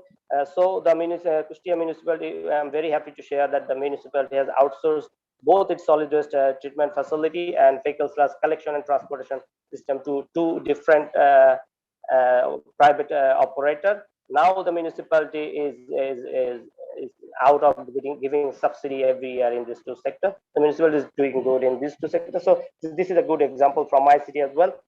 We have implemented a rainwater harvesting project in Kustia municipality in the administrative buildings. But this is it is just a start. If it's a very small initiative in context of the city as a whole, is about 250,000 people we are living in the city. 42 square kilometers of land. So if every office building and the people doing this groundwater reservation, so this rainwater harvesting, that can make an impact in the city authority. So it needs a lot of collaboration, a lot of piloting, awareness campaign, a lot of things is needed for this to be taken in place and to impact better for the city authority. We have implemented a affordable housing program for the marginalized community, especially the sweeper community under the LIUPC project. We are going to construct 105 floor, 500 flat for the 105 family of the sweepers community, so that we can improve their lifestyle as well, and they can be resilient in a sense of their waterlogging, in a sense of their lifestyle as well. So this is what we are doing. Now I will going to mention two challenges. Lastly, I'm going to mention that the jurisdiction, the power of the city authority to implement this type of climate programs. This is very challenging for the city authority, because municipality has a very limited jurisdiction capacity to plan and implement this type of bigger project. If we go for let's take an example of surface water treatment program. I'm going to the river for taking the surface water, and that is another development authority or another authority is taking in charge of those people. So we need to collaborate, and we need to take fund from the central government. So a lot of body need to come together to implement this type of programs, and that is very challenging in the present context, present political, present administrative culture of this type of practice within the cities in Bangladesh.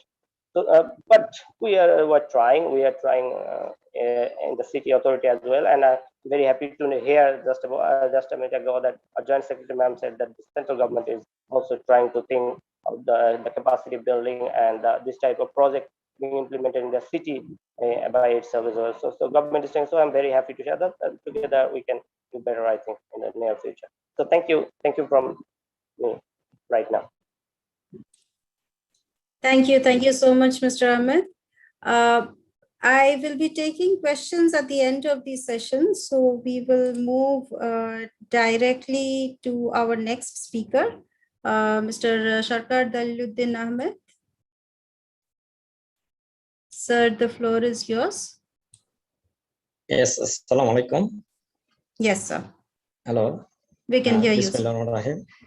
KASpaces Bangladesh webinar organized by ICLEI, Local Governments of Sustainability, South Asia, Municipal Association of Bangladesh, MEP, Dhaka, and Conrad Andoner Stephen, Singapore. Now, Honorable Chairperson, Mr.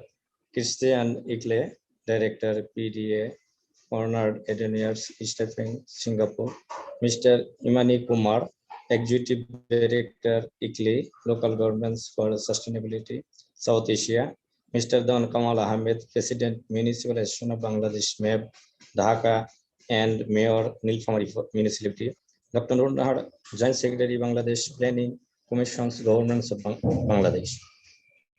All the honorable speaker, participants, colleagues, and others guests at today's webinar, Assalamu alaikum and good morning. I am Sharkar Daliluddin Ahmed, Secretary, Sripur Municipality, Gazipur, and Published Secretary, Municipal Association of Bangladesh, MEP. My topic is about urban climate resilience. My city is near to Dhaka. This city area is near 48 square kilometers.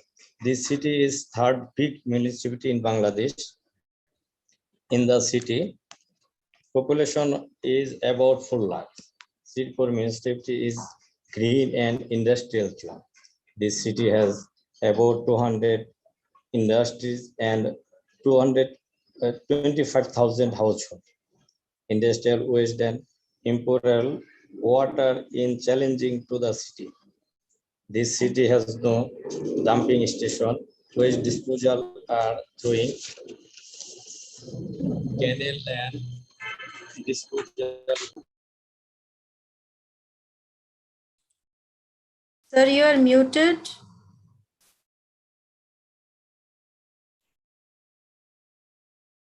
Sir, we cannot hear you. You have become muted again. Mr. Sharkar?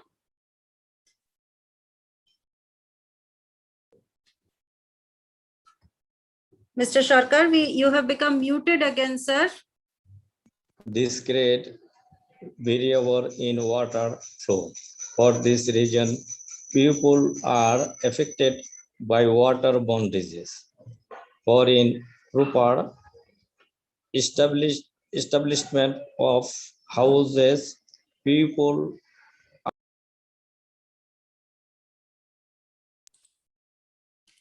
Mr. Sharkar, you are getting muted again and again.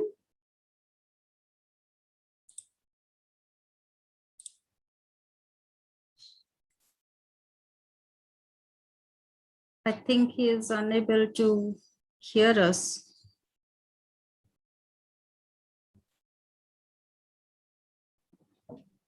I think you can request to unmute from your end or whoever. Increase the problem is.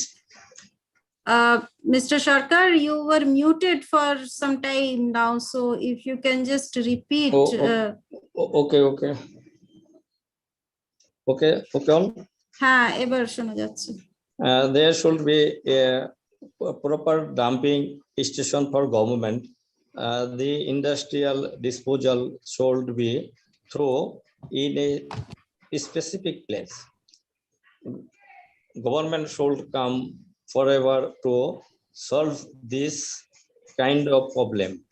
This was my discussion. Thank you all. Thank you participants. Allah Hafiz.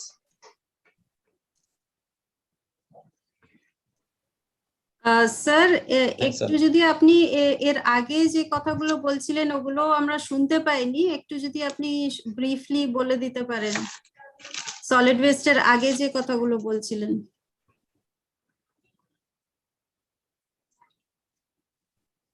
আমি মাঝখান থেকে পড়ছি তাহলে। This kid, for this region, people are affected by waterborne disease. For in proper establishment of houses, people cutting trees, which are cutting oxygen deficiency, soil become loss and river erosion happiness. For the solution of this problem, we can increase the public awareness among people. There should be proper dumping station from government. The industrial disposal should be thrown in a specific place. Government should come forward to solve this problem. That's all. Thank you. Thank you so much, sir. Thank you, and sorry about that. If there are pressing questions, maybe we can take them now. I think I see a raised hand. Shamsul Alam, sir. Mr. Shamsul Alam, you can. Yeah. Yes. Shruti, thank you very much. Actually, I want to add something, not question, if you allow me. Sure, sir. Thank you very much. Actually, what I think, resource is not unlimited, even in the developed countries also. So we have limitations. Even the developed countries has the limitation of resources. But what should we think? What should be the basis of our thinking? I think so.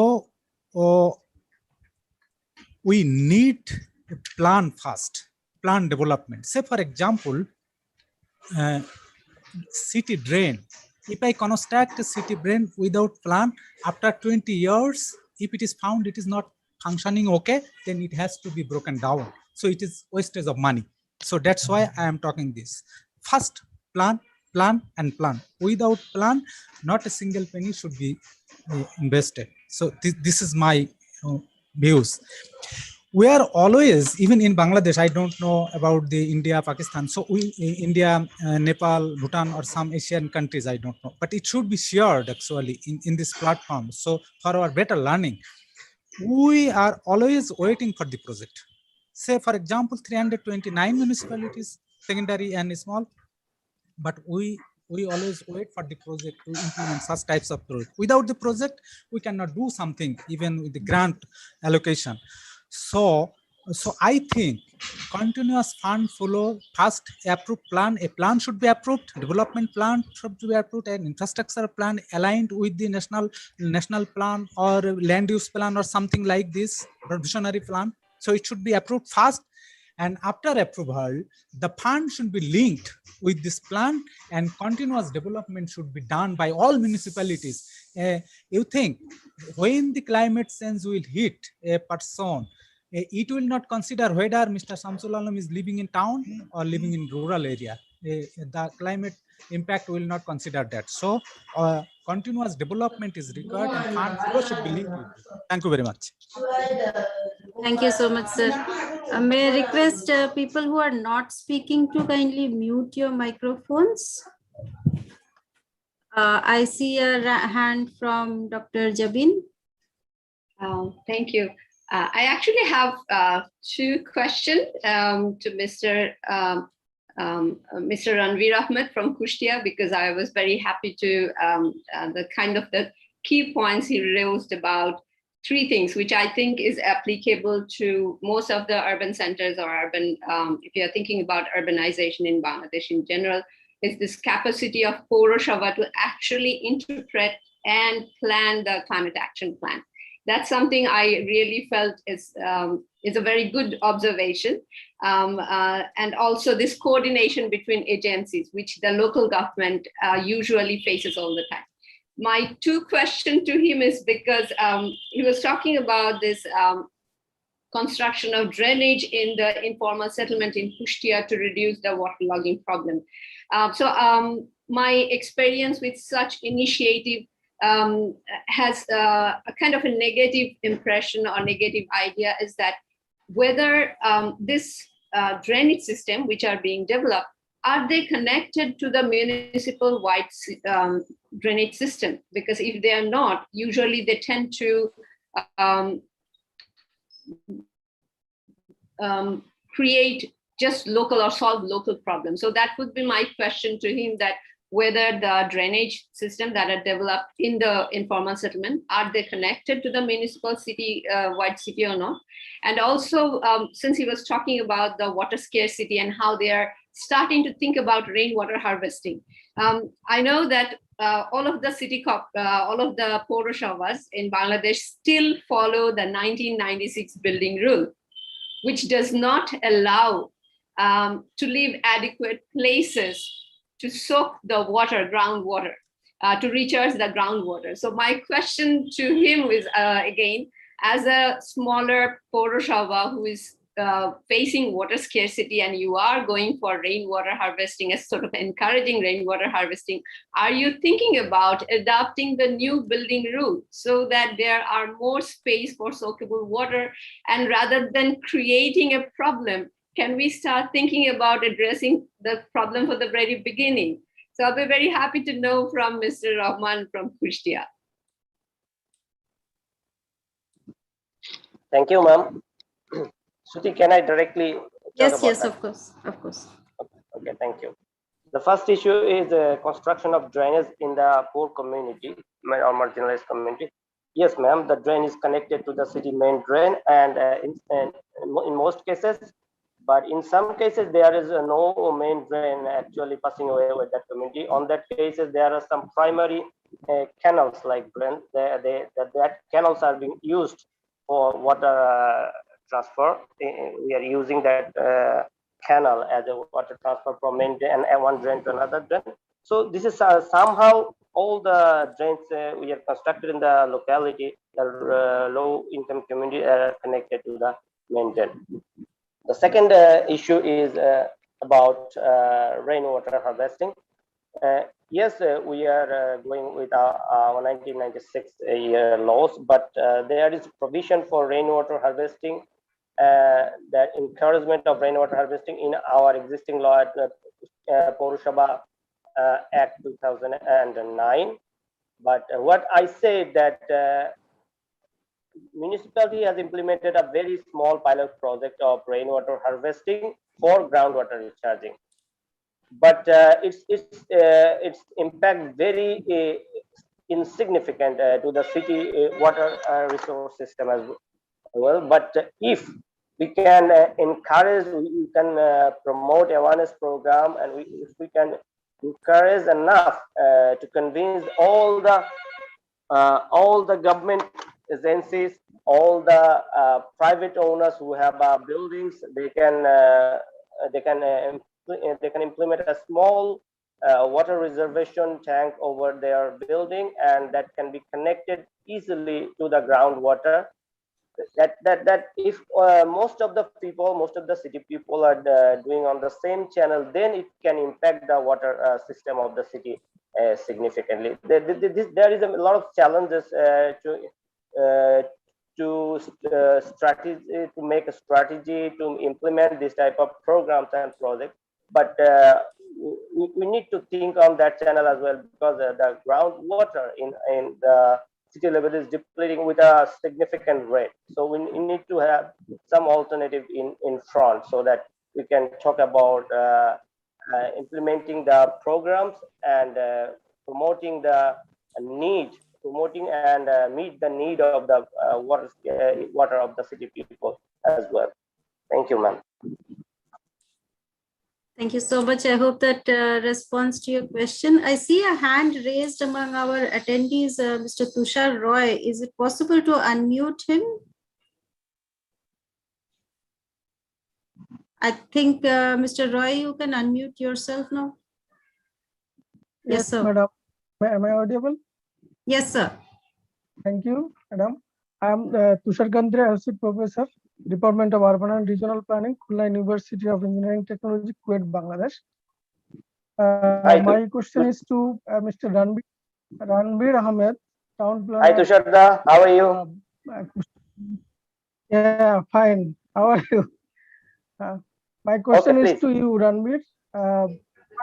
You have mentioned in your municipality, you have excavated 8.5 kilometer long canal.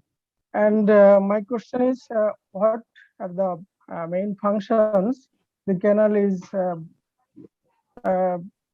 performing for the municipality? Is it only for drainage mitigation purpose or waterlogging removal purpose, or it can it be used for urban green space purpose? That is, can it be possible to establish a park or recreation space attached to the canal, because a canal as a water body provide more ecosystem services and also recreation purpose to the city people. Yes, Ranbir. Thank you. Yeah, thank you, Tushar. Yeah, it's a very good question. Yes, under the UG3 project, we just implemented a canal re-excavation program of 8.5 kilometers. Right now, this canal is doing just to solve the waterlogging problem and acting as a primary drain for the city to drain the water from one place to another. But yes, the municipality has a plan to construct two walkway in the two sides of that canal, and along with that, we have a vegetation plantation program as well in near future. But you know that I already talked that the municipality is always fall short of money to do this type of things, and especially under this COVID situation, the situation is getting more worsened for the city authority as a whole in context of finance. So we have a plan. We have a plan for vegetation and beside the canals, and also walkway for the road connection for the people to walk on over that. So we have a plan. Let's hope for best for our city authority in near future. Thank you. Thank you. Sir, sorry to interrupt. I would request to please hold on your questions. We have also 3 more discussants who would like to present their views as well, and maybe we could have a greater discussion after that. So moving on, we have Mr. David Netcher from, he's the advisor to the Climate Resilient Inclusive Smart Cities Program of GIZ Bangladesh. we'd like to hear from him a little bit about what their plans are about climate resilience. And I know they have a lot of things going on in this BRIS program itself. So David, please. Yeah, thank you so much, Ruti. First of all, very thank you for Konrad Adenauer Foundation and ICLE for organizing this event. And I need to say that I'm today deputizing my supervisor, Hamidul Islam. He's not available today, so it was on short notice for me to be available here. But nevertheless, I try to give you some hints and some impressions of what we are doing currently. So the Climate Resilient Inclusive Smart City Program, CRISC, is part of the GIZ program of climate change in Bangladesh. It is funded and by the German Federal Ministry for Economic Cooperation and Development, BMZ, in Germany. And we are working with 5 municipalities which are part of the German Development Cooperation with Bangladesh. First of all, we are working on different levels. So one is the national level and one is the local level. And we are also trying to involve and incorporate all the local needs of the municipalities which we are working with. I would really like to thank Mr. Ranva for bringing up 2 really important issues. First, he mentioned the capacity of the cities, and secondly, he mentioned the availability of funds and allocation of financial resources. Thank you so much for that, because those points are really important also for our daily business in Bangladesh. And I just want to add 2 more different aspects in this discussion. And one of this aspect is whenever we are working with the municipalities, not only now with the current project, rather than also the experience shows us that with the projects in the former years, that we are facing a problem of the gap between the national planning instruments and the national plans, like, for example, the 5-year plans, currently the 5-year plans, or the Delta plan, and the existing gap between the local and city development plans. So this gap is still open, and it's really challenging to bring both plans together. Mr. Ranva gave already 2 aspects of this gap. So one is the capacity of the cities, and the second one is the financial resources of the cities itself. So this gap is really existing, and is important to mention here. The second point I would like to mention is that climate change was already mentioned in a lot of initiatives in the past, but it was always somehow separated. And the approach shall be not to look at climate change aspects in a separated way, rather than incorporated in every single initiative which is getting forward or which is coming in the future. So you can discuss it on a sectoral level, like, for example, on transportations, on urbanizations, but also in the textile cluster or whatever is important to mention here. Climate change is an integrated part of the sectoral programs of every initiative, and it shall be like that. Last but not least, I really want to focus on the community-based initiatives. So no infrastructure will only be bringing forward the municipalities. It needs to go hand in hand with the capacities of the community-based decision makers. So community-based decisions shall be in the front and shall go together with the infrastructure initiatives of every single project. Thank you so much for giving me the floor. Thank you, David. Very succinctly put 3 critical points. Thank you so much for that. Can we move on to Dr. Huraira Jabin? Thank you. Thank you for giving the opportunity to discuss or talk in this event. Just to clarify, I'm not representing World Bank here. I'm just a consultant with them, but I do work as a researcher looking into climate extreme and climate resilience. So I will try to raise 2 things to discussion here. One is when we talk about urban climate resilience, or in general, when we discuss climate change with Bangladesh and in urban areas, we tend to focus mostly on the flooding or rainfall related events like flooding, water drainage, water clogging, and others. We seldom talk about the urban heat, which with my research findings and working with mostly in the informal settlement or even with the mid-income households, we are increasingly finding heat to be a major threat, a major risk to think about in future. So which involves thinking about the physical condition, physical environment within the house of the neighborhood. But at the city level, the issue of having open public space or access to open public space has become one of the key concerns that we need to start thinking about right now, if not later. I think the COVID situation, what it has brought our attention to this need of urban open spaces. I heard many of my friends and family saying that for the first time, we are realizing we don't have any veranda where we can go. We can't even go to the roof because it's not accessible and the roof is too hot. And we don't know how to go to a park because we've never been to a park or we don't have access to a park. So if we are thinking about urban heat as a threat for Bangladesh to at some point will be overtopping the rainfall related event, maybe we will be starting to think about the urban development at the very core of what we do, thinking about urban resilience in the future. So that's my first point, thinking about the heat as a major risk or climate hazard. And the second one, which I think I always talk about it and I will be talking about it all the time, that thinking about the urban open spaces, which are the resource for everyone to make economic opportunities better, to have a better well-being, and rethinking how gender-friendly they are. How have we thought about these urban centers or our smaller cities, forget about the bigger cities, to be more women-friendly? I did a survey of all the public spaces in Dhaka, and ironically, we don't let our girls to go in the urban spaces.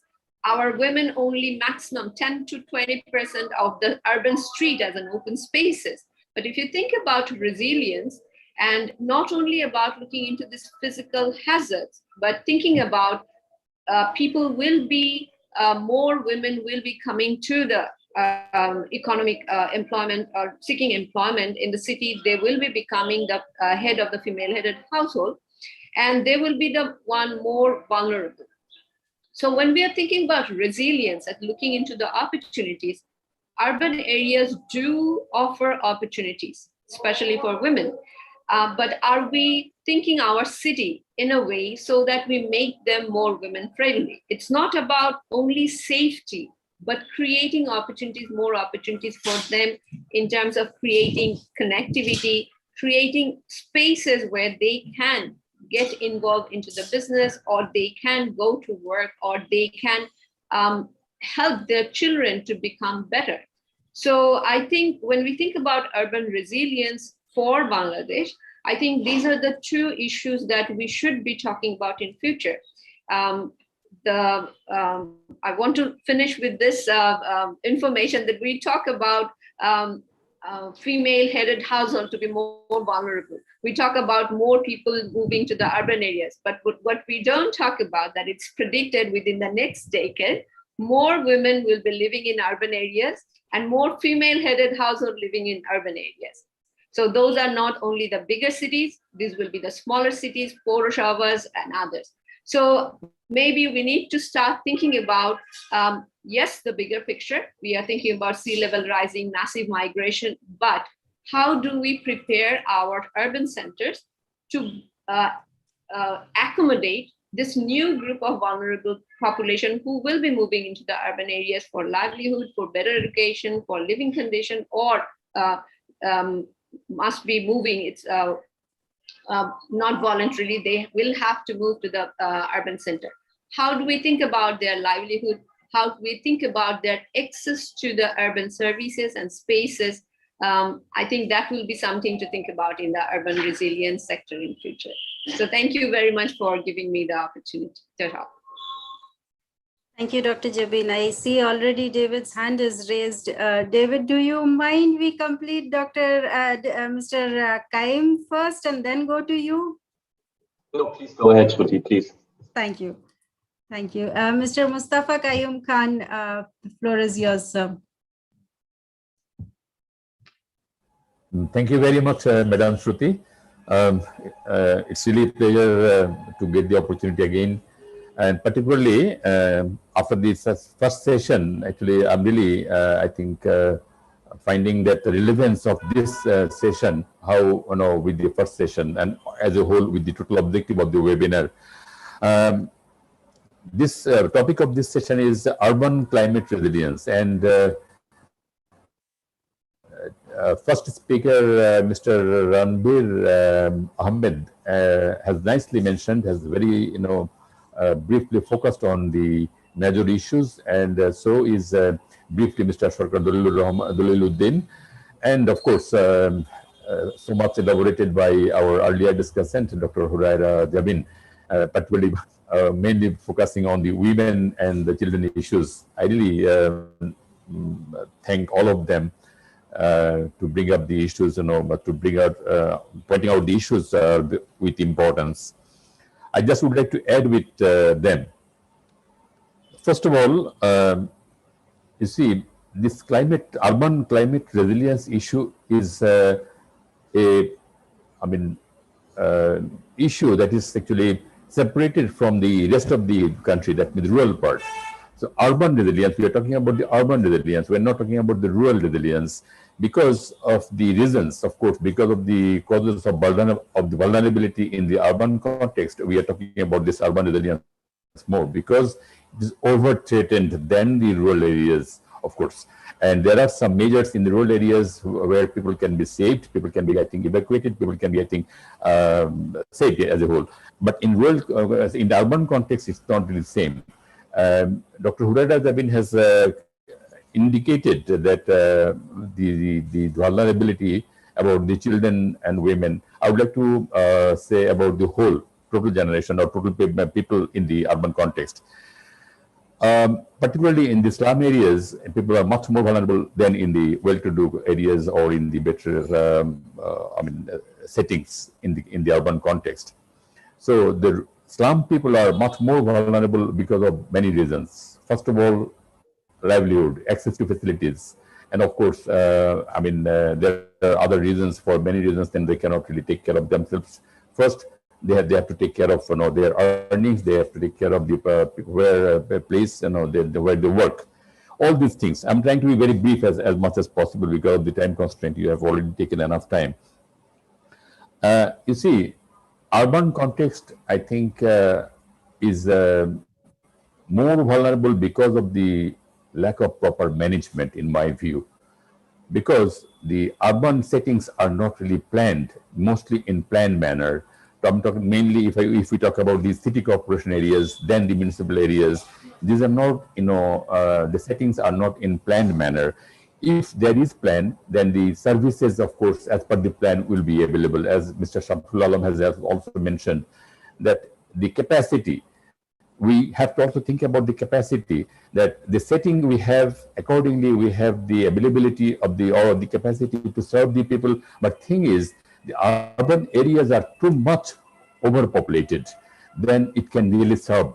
Then it can really, I think, provide the facilities to them. And day by day, if I just give a sort of information, I think Dr. Huraira Jabin will may correct me. There is the data that every day, people migrate from rural to urban areas. Every day, more than 1,500 people migrate to Dhaka. Every day. And maybe it's more.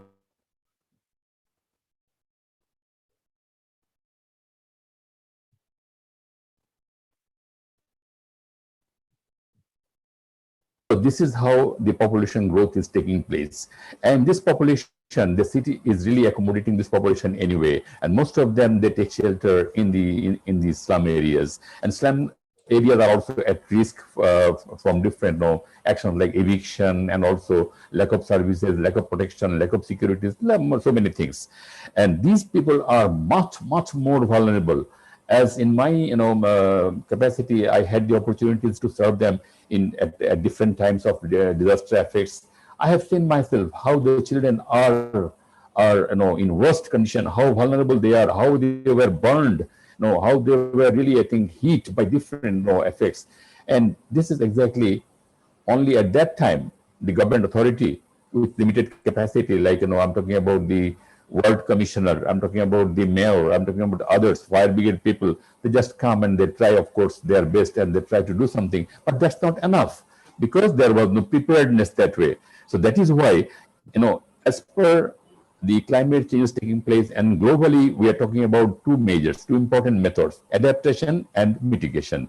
So based on adaptation measures, we are taking adaptation measures. Based on mitigation measures, we have taken mitigation measures. So wherever, whichever is applicable, that is how we are doing. But think about this. I have to relate to the earlier session, migration. We have to anyway divert migration to other cities, because other cities are also, I think, able to accommodate people who have to migrate for main reasons, for employment, for healthcare, for education, for also other official actions. Dr. Tasneem has mentioned that in Dhaka everything is centralized. It's very true. Everything is centralized in Dhaka and next to Chittagong. What about the other cities like Rajshahi, Khulna, Barishal, Mymensingh, Sylhet, and many other cities? And you'll be astonished to know that Khulna population growth is declining. In Khulna, if I think I can refer to the study conducted by Dhaka University. Khulna, the population growth is declining in Khulna, whereas in other places like in Dhaka, Chittagong, it's just booming. So this is exactly what we should, I think, focus on. We should try our best that when you talk about climate resilience, we have to talk about our capacity, and we have to talk about our ability and the growth of the demand. So that is where we have to balance. That is why I would like to just making out these points or pointing out these measures, I would like to give some 3 suggestions or 4. First of all, we have to make the urban sector or urban planning, how the urbanization will take place in this country, and all this, if it is planned urbanization, then of course the security measures, and as the country is a disaster-prone country, of course we have to have planning accordingly, and that is why actually resilience also will be there as necessary. And in that case, what we need is rational urban development or balanced urban development. We have to focus, or we have to give attention to other areas of the country, that those areas also develop equally, so that people of those areas can really move to those important urban centers where the employment is available, where the healthcare is available, where the health education facilities are available, where other facilities they need are available. So they will not only move to Dhaka, they will not only move to Chittagong. In that case, urban resilience or climate resilience, whatever the effects we face, whatever the threats we have, I think with the available capacity of the authorities, I think we can really face them. We can really, I think, face the situation. And that is why I think this balanced development, urban development. Then second thing is that I'm very sorry to mention this, but still I think I need to mention here is that our national government system, I think, maintains most of the activities, or they really keep most of the activities devolving their departments up to the rural level. But local government, when you talk about the enhancement of capacity, or whenever we talk about the capacity of the local government, like urban or rural, whatever, I think I have got to say that they really have very limited capacity. They really have very limited responsibility. Most of the ministries, I should say, ministries delegate some of the responsibilities to them. And as someone has mentioned about the project, of course, the ministries then they take the project and they just bring some of the municipalities just under that project coverage, and they just work for the project. And the project ends, everything ends. But these municipalities are not really built up that way that they can themselves really, I think, do something for their own or by their own. And that is how the donors also can take a partnership with them and can work with them and can address the issues that way. And I would like to say that delegation of responsibilities to local governments as far as possible, and make them mostly independent, so that they are localized and they can really address the issues more frequently, or more quickly, more, I think, efficiently than people controlling from central level, from Dhaka or elsewhere. that is why local government should be empowered, should be, I think, made more responsible, even up to union level, up to ward level, so that in time of disaster, in time of emergency, they can attend, they can reach people much quickly, much frequently, much efficiently than the people from controlled from the central level, or staying at the upazila level, staying at the district level that way. So I think that is what it can be elaborated later on if possible. And then talking about this awareness raising, I think people are, of course, I think, aware with some of the measures as the country has been facing for long, traditionally for long, some of the disasters they face frequently or every year. But the new issues, the new disasters or new, I think, threats come up, people are not really aware of that way. Say, for example, COVID-19, still people are not really using mask, that way, or people are not really, I think, making the healthcare or health protocol measures that way. So that is why the government is trying its best. So where we have to work, I think, more, and people can be aware. Of course, people can really use.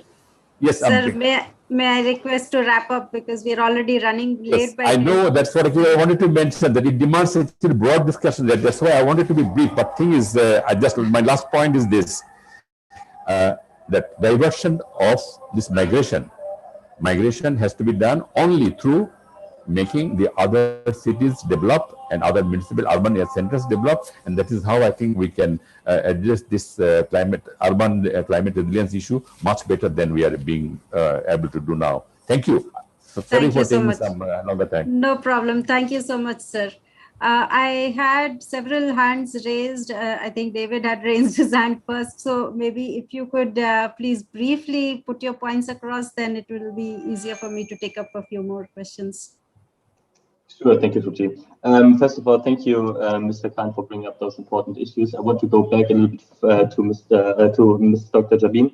She mentioned about the urban open space, and I just want to add on this point. So what we have seen in the COVID-19 pandemic is that the advantages of urban areas, as for example, the availability of goods and services within small-scale areas, became in this fact a disadvantage, because the density of the citizens is the nutrition of the pandemic itself. So therefore, open spaces and blue spaces and green spaces are getting more important. And it's not only for being accessible to those spaces, it's also a question of the urban health and the health for the citizens in the urban system. I just want to mention this important point as well, linked to Dr. Sabin's. Thank you so much. Yes, thank you so much. Yes, well noted. Before I move to Ranveer, I'm sorry, there were some attendants who had raised their hands. Ranveer, if you would please allow me to take up Mr. Abdul Majid. Sure, ma'am. Mr. Abdul Majid, if you could unmute. Very briefly, sir, if you could put your point across.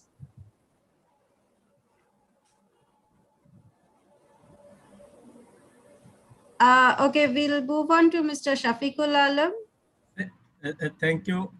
Thank you for giving me the floor. I am Sardar Shafiqul Alam, Program Coordinator, Urban Climate Change at International Center for Climate Change and Development. And I have learned a lot from this session, but I think I have failed to understand the climate resilient urban centers or urbanizations. But if we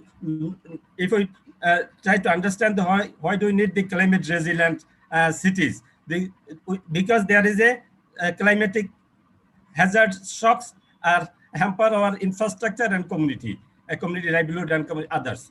So we need to totally understand what are the climatic hazards are hit by our cities and how we are addressing this, how this city we can call it resilient. And if is there any data that on those database we can make our city climate resilient for future? Do we have any data or any information that on the basis on that the climatic hazard impacts we can make a scenario change and project the population growth and impact in future, and then make the city or the climate resilient cities for a long time. But the cities for sustainable development cities, and without the climatic data, I think without the climatic hazards impacts and the impacts on the infrastructure, livelihood and assets of the cities, we cannot call these cities the climate resilient. How we can do that? I think my suggestion is to that all the city, we need to have a proper data on the climatic and physical asset related data, and then we can make the impact assessment based on the data, and for in the future we can make a projection what would be the climatic impacts in future and how we can adapt better and make our city resilience. That's my suggestion for the for this session. Thank you. Yes, sir. Yes, sir. Thank you very much. Yes, data is of course very, very important to be able to do anything, which I mean for basic planning as well. Mr. Abdul Majid, are you able to unmute? Okay, it seems not. Maybe we can move to Ranveer. Ranveer. Yeah, thank you, ma'am. I know you're running out of time. I just need to address one issue, that is SDG 11, that is sustainable city and communities. For that, we need to pose some restriction in the place. It's okay that migration is taking place, we do not have any control, but in the city level, in the municipality level, with a very small fund, we do infrastructure, we construct infrastructure for a limited people. But if you allow everybody to come in and in for the years and years, it's not going to work. So there has to be a strategy to restrict something so that people, every structure has a capacity. If you put it for a lot of people, then it's going to backfire. So thank you. Thank you so much. Thank you for your comments.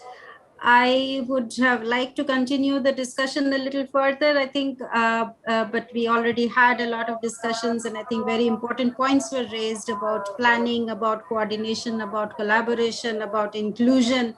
I think these were very relevant points which were raised, and these are very important. So it's not just the technical know-how about climate resilience or the financial assets to implement climate actions, but also about the softer assets of collaboration, about moving together, which is important for resilient development.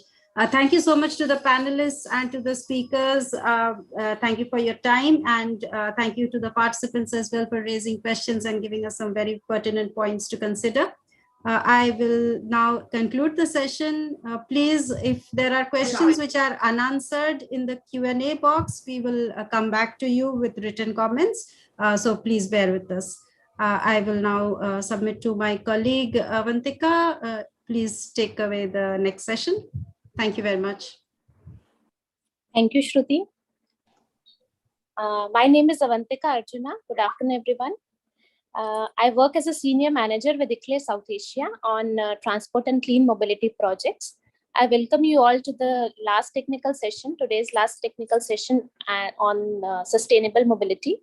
And before we move forward, it is very heartening to see the initiatives which have been taken by the government in promoting resilience, and about all the 5-year plans which have been taken by the initiatives which have been taken by the government. And at the same time, it is very interesting to see the discussions which have happened in the previous sessions about how the municipalities, how these Purushabas have been working very hard to promote resilience, to work on the climate issues and also on the transport issues. So I feel when we talk about infrastructure, and as the previous speaker was also talking about the concepts of digitalization which has come up and how the 5-year plans have been developed. At the same time, when we say that public participation has also come up, which has also been backed by a legal act. At the same time, I feel when we talk about the infrastructure, transport and sustainable transport becomes a very important component, and that is the major reason why we've gathered here today to talk about sustainable transport and how it is being taken up by the municipalities in Dhaka, municipalities in Bangladesh. And at the same time, when we look at the major issues which are faced in the transport sector, basically, when we see that, like we were listening to the previous speakers, when we come to know that about 1,500 migrants every day they come to Dhaka or to the bigger city, this definitely adds on to a lot of pressure to the bigger cities, you say, if it is Chittagong or maybe Dhaka. But so that means that there is definitely a need of a proper infrastructure planning, and it definitely adds on to the congestion and to the private vehicles which are there, it adds on to the increasing traffic and congestion issues in the city. Moving forward, I would invite the speakers. We have 5 distinguished guests with us who are from different fields. Basically, we have guests from municipal corporations and from the government departments, Bangladesh. We have Mr. Binay Kumar Chakrabarti, who is the project coordinator, Transformative Urban Mobility Initiatives from Shingra Municipality. And with him, we also have Mr. Moinul Islam, who is an urban planner working with Narayanganj City Corporation. And after their talk, I would request the discussants, Ms. Afia Sultana, who is an executive engineer with Roads and Highway Department in Bangladesh, followed by Dr. Ehsanul Kabir, who is a professor with Urban and Rural Planning Discipline, Khulna University. And then we'll have Mr. Dhruvo Alam, who's a Deputy Transport Planner in Dhaka Transport Corporation Authority. I would request all the speakers to present their views, focusing on what all initiatives are being taken up in the cities or in the countries. And if you could also link that with how Bangladesh is trying to achieve them with respect to sustainable development goals. And also if you can highlight your learnings from COVID-19, what all initiatives, if any, were taken to tackle transport issues, and what initiatives were taken during the pandemic to how could the transport could work on. With this, I would invite Mr. Binay Kumar Chakrabarti to share his thoughts on this. Mr. Binay.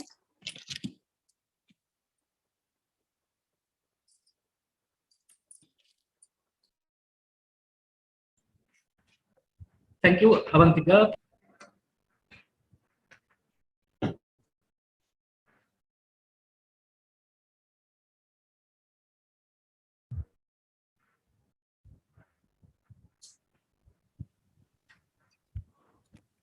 Yes, sir, please go ahead.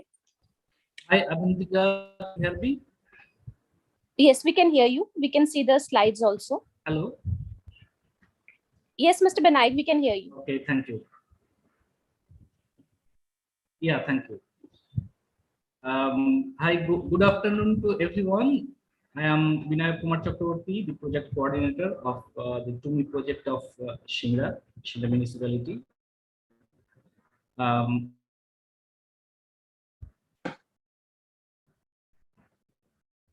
Next slide, please.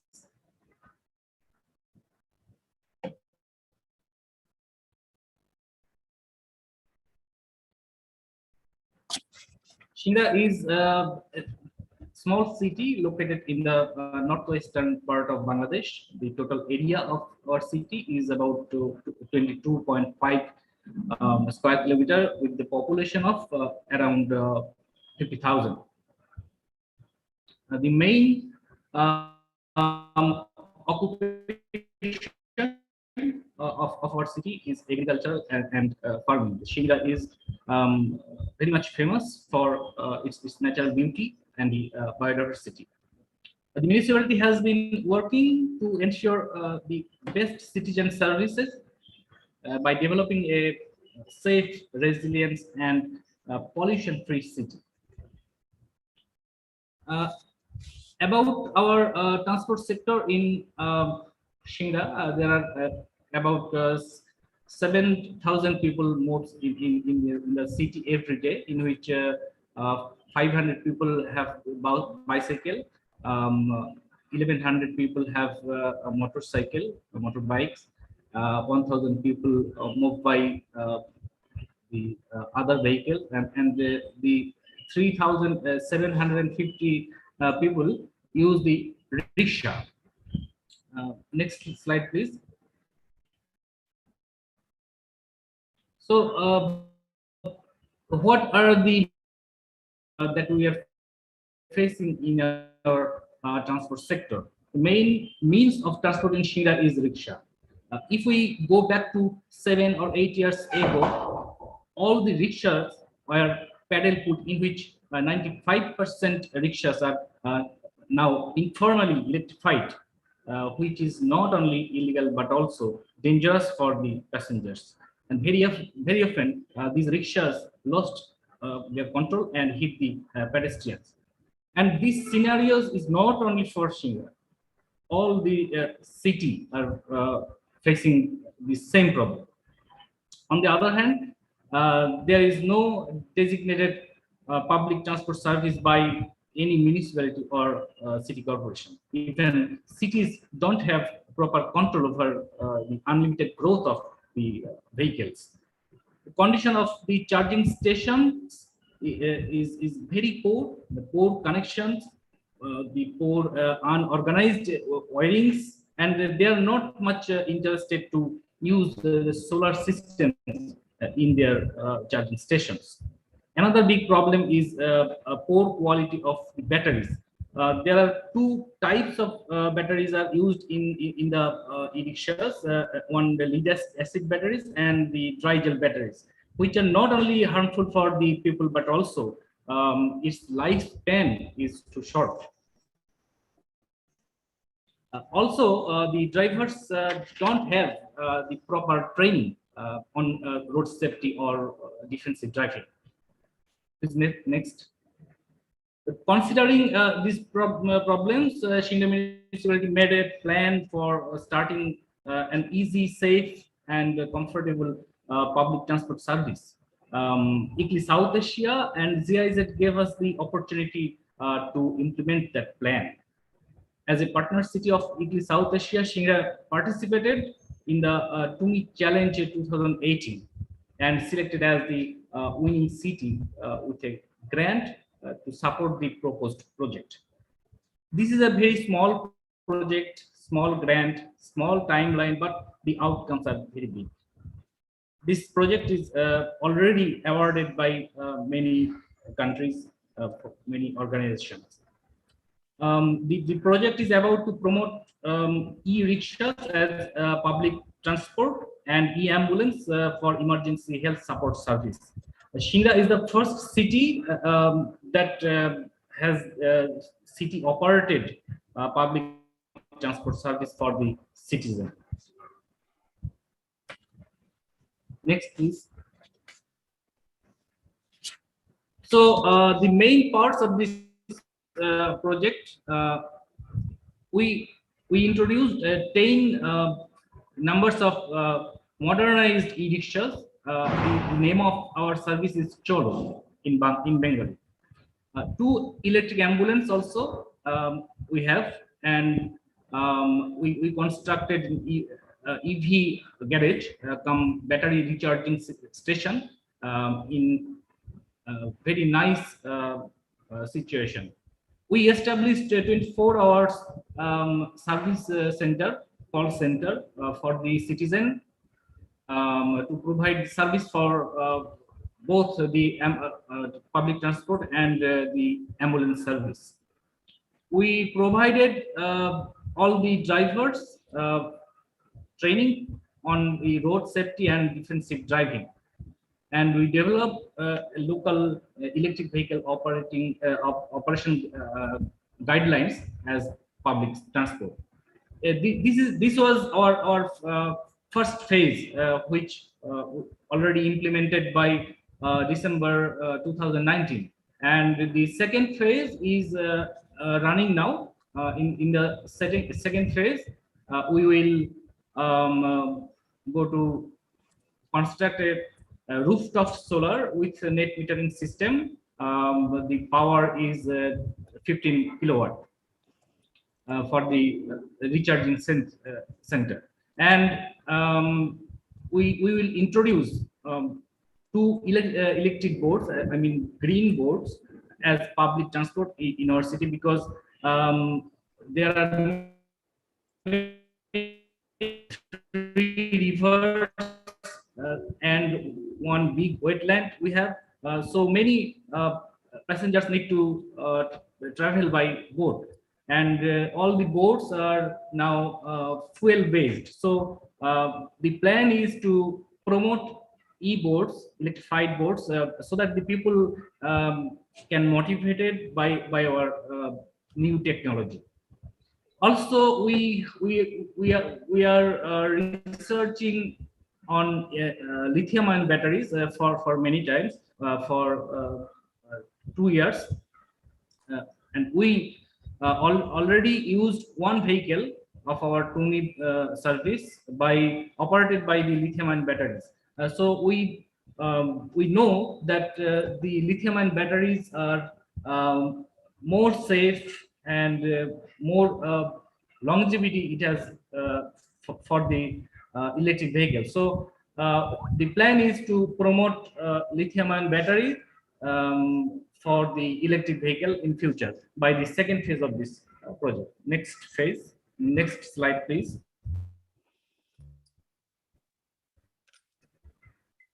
So the outcomes, 500 plus people are using our service, the Cholo service, as public transport and the ambulance service. Already the fuel consumption and the air pollution reduced, because once upon a time many fuel-based vehicles are present in our city, that is now reduced. Hundreds of people are benefited by e-ambulance every day. Manually conversion, this is very harmful and rickshaw more dangerous. This conversion is totally stopped in Shinga. 20 people are employed and earned by our service. The vehicle owners are motivated by the safer EVs instead of the manual conversion.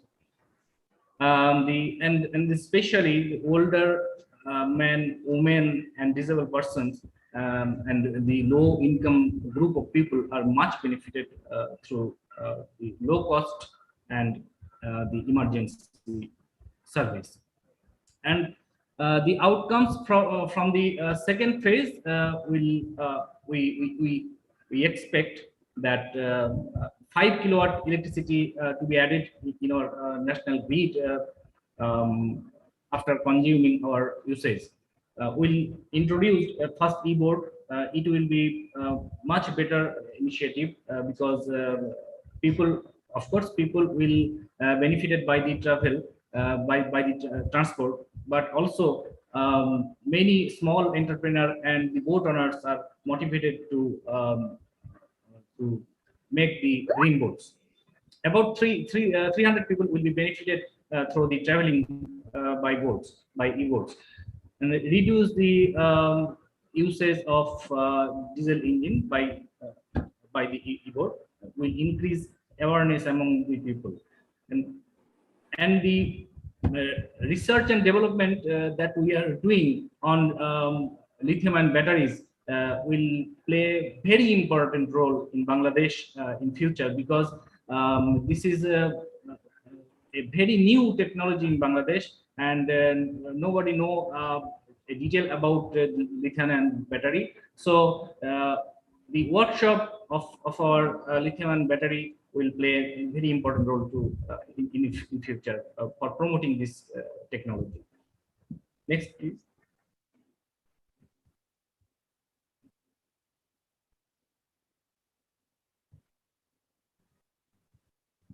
In the COVID period, when the all the public transport was suspended and in the lockdown enforced by the government, in that time we used our vehicles in 6 multiple ways, like food delivery, for transporting the doctors and nurses, for transporting the municipal staffs, and some use for the miking, voice recorded miking, I mean vocal announcement.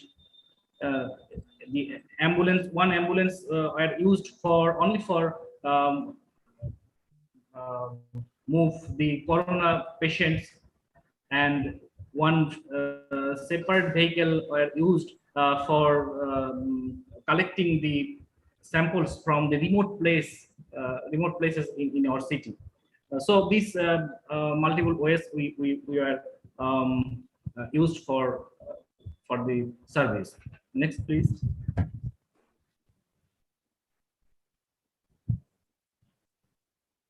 this is our the charging station come garage, and this is our mayor, Mr. Jannat Firdaus,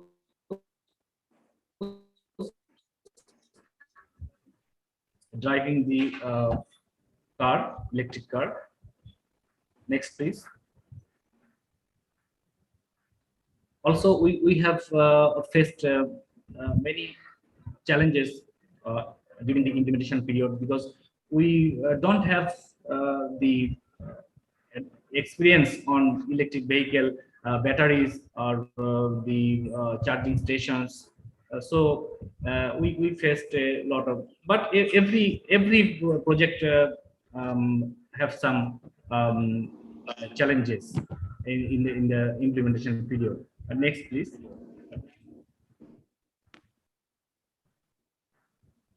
We have learned also many lessons from this initiative that are we high acceptance of the citizen, but their limited willingness to pay more as the range of for the vehicles. It's in and then need to increase importance on EV charging station and management system.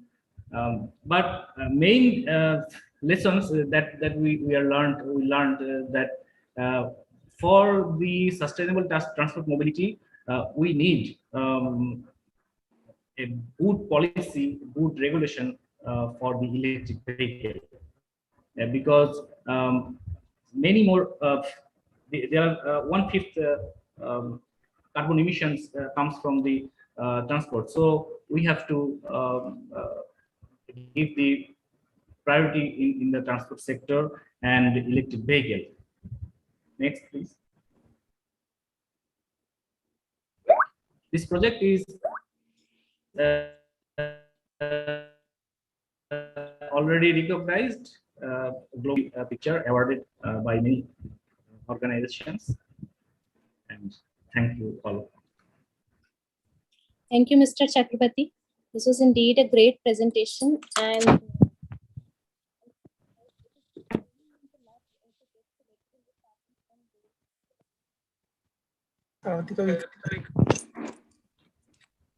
can you hear me? Yes, now we can. Okay. So I was saying that it really means a lot to apply in a challenge and then getting selected in the challenge and then implementing the project. And I'm sure that all the cities in Bangladesh really look upon Shingra for this amazing work which they've done. And especially when Mr. Chakrabarti was showing about the initiatives, how they have incorporated those vehicles and how they've used that during the time of COVID. Because we know we are working from home or offices get closed, but there are few things which definitely need to move on. So transportation or travel for few things like doctors or for essential delivery that regularly that has to happen. So it is for the cities or for at the national level policies or some schemes have to be developed, and the municipal corporations do play a major role in that. That how do these essential services keep on happening, and we really look towards the second phase of the project. And with this, I would we'll take up questions if there are any. But before moving to the questions, I think I'll move to the first discussant, Ms. Aspia Sultan, who is Executive Engineer, Roads and Highways Department, Bangladesh.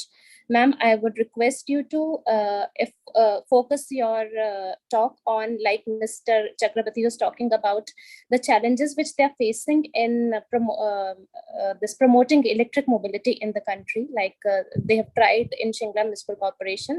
People are willing to do, but there are few challenges which they're facing upon. If you could reflect your thoughts on that, and also about the policy issues, if you can let us know about your observations.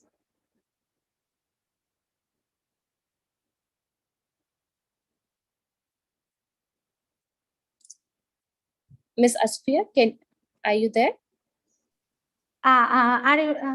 Yeah. I was unmuted. Yeah, and sure, now I'm unmuted. Yeah. Thank you.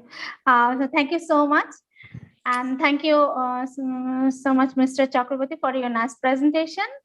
So yes, it's really great to know about the changes that they are bringing in Shingra, and they are providing public transport to the citizen, and about lithium battery, a sustainable solution. And also the steps they have been taken during the COVID-19 period for the people there. And I think electric rickshaw they are talking about is a very good solution, but sometimes it creates some nuisance when it's in the national highway, slow moving vehicle. So I'm working in the roads and highways department. We are now accommodating slow moving vehicle in our highways and also in the regional highways by accommodating slow moving vehicle lane in our highways and roads, and also in the bridges. We recently were accommodating some options for the slow moving vehicle, and I think we should actually give some places for this slow moving vehicle because it's a very sustainable solution. If we are talking about the sustainable transport, and also, I actually want to discuss some issues regarding sustainable transport. For example, the planning is actually the most important sector in terms of sustainable transport. In case of in Bangladesh, when the people who are working in the field, we can observe that the places are not planned actually. Sometimes, for example, in an industrial area, there's a school beside that, but that school should not be there. So there is a it has a very harmful effect on the road safety because of this unplanned infrastructure. So for example, it's an industrial area and there is the regional highway. So the road safety component would be in a way there, but if there is a school situated in between the industry, it's really difficult for accommodating road safety for both for the school going children, also for the heavy vehicles going through this industrial area. And another thing is solid waste management. We are actually, I'm listening some discussion in the previous session on solid waste management. It's also linked to the highway maintenance, because if there a lack of solid waste management, people actually dump the solid waste in the highways, in the roads. That actually create a very threat to the road safety. So we think we need to coordinate the municipality, city corporation, and also the local government, roads and highways department, a way that the solid waste management, the situation of solid waste management can be improved. And the Mr. Chakraborty is actually discussing on the lithium battery. So I am actually now I want to focus on the sustainable material that we can use in our design planning for the sustainable transport. For example, I'm now working as a project manager in a project named Western Bangladesh Bridge Improvement Project. We are using weathering steel, which is a very sustainable for the bridge construction. It has low maintenance and it has it's very environmental friendly material. So we can make option for this type of sustainable materials in our designing. And also I want to focus on another issues, we do not have options for the disabled people in the highway, in the transport sector. So this is the high time we can plan to accommodate the disabled people so that they can move freely in the streets in our So we should examine these options while designing roads and highways. And another thing, the last but not least, is occupational health and safety. We are always, when we are talking about sustainable transport, we are always focusing on the output, the infrastructure, but the way this infrastructure has been constructed, that it should be also sustainable. We also, in this COVID situation, it is actually very important that we re-examine the option of the health and safety, and for the road workers especially, they're working, we should give them a healthy, safe workplace. So it's also, I think it's also a very important part regarding sustainable transport. And also that we should work for the zero harm, zero accident, and a very safe place for our workers. We should provide a safe place for our workers. So that's I think is a very important issue. And this is the issues that I actually wanted to discuss here. Thank you so much. Thank you so much, ma'am. I think you brought down some very important points, like you mentioned about the teamwork. If the solid waste is being thrown on the road, it becomes really very difficult, and it is environmental point of views also, it is not good. And also it further reduces the road width and it causes more traffic jams, and it definitely adds on to the pollution and also to the traffic problems in the city. And another major point I think which you brought in was about the safety. The road user safety is very important. There are lots of fatalities, there are lots of deaths, accidents which happen every day on our roads and streets because we do not either follow safety rules, or maybe because of some issues on the road. And definitely the government, or we know that the government or the cities have been looking at it, but these are the major issues which need to be thought of. And I think you also brought a point about the environmental materials, safe materials, which you've been working on, and once they get used, I think that will be another important thing which will help your cities and the country in sustainable development, moving towards sustainable development. And these were very important discussion points brought by you, and we'll see if we have some questions. Before that, I think we have another speaker. I would like to invite Mr. Moinudil Islam, who is an urban planner and works with Narayanganj City Corporation. Mr. Moinudil Islam, if you could reflect your views. Yes, can you hear me? Yes, sir, we can hear you. Please go ahead. Yeah. Can you share my presentation? Yes, we'll just put it.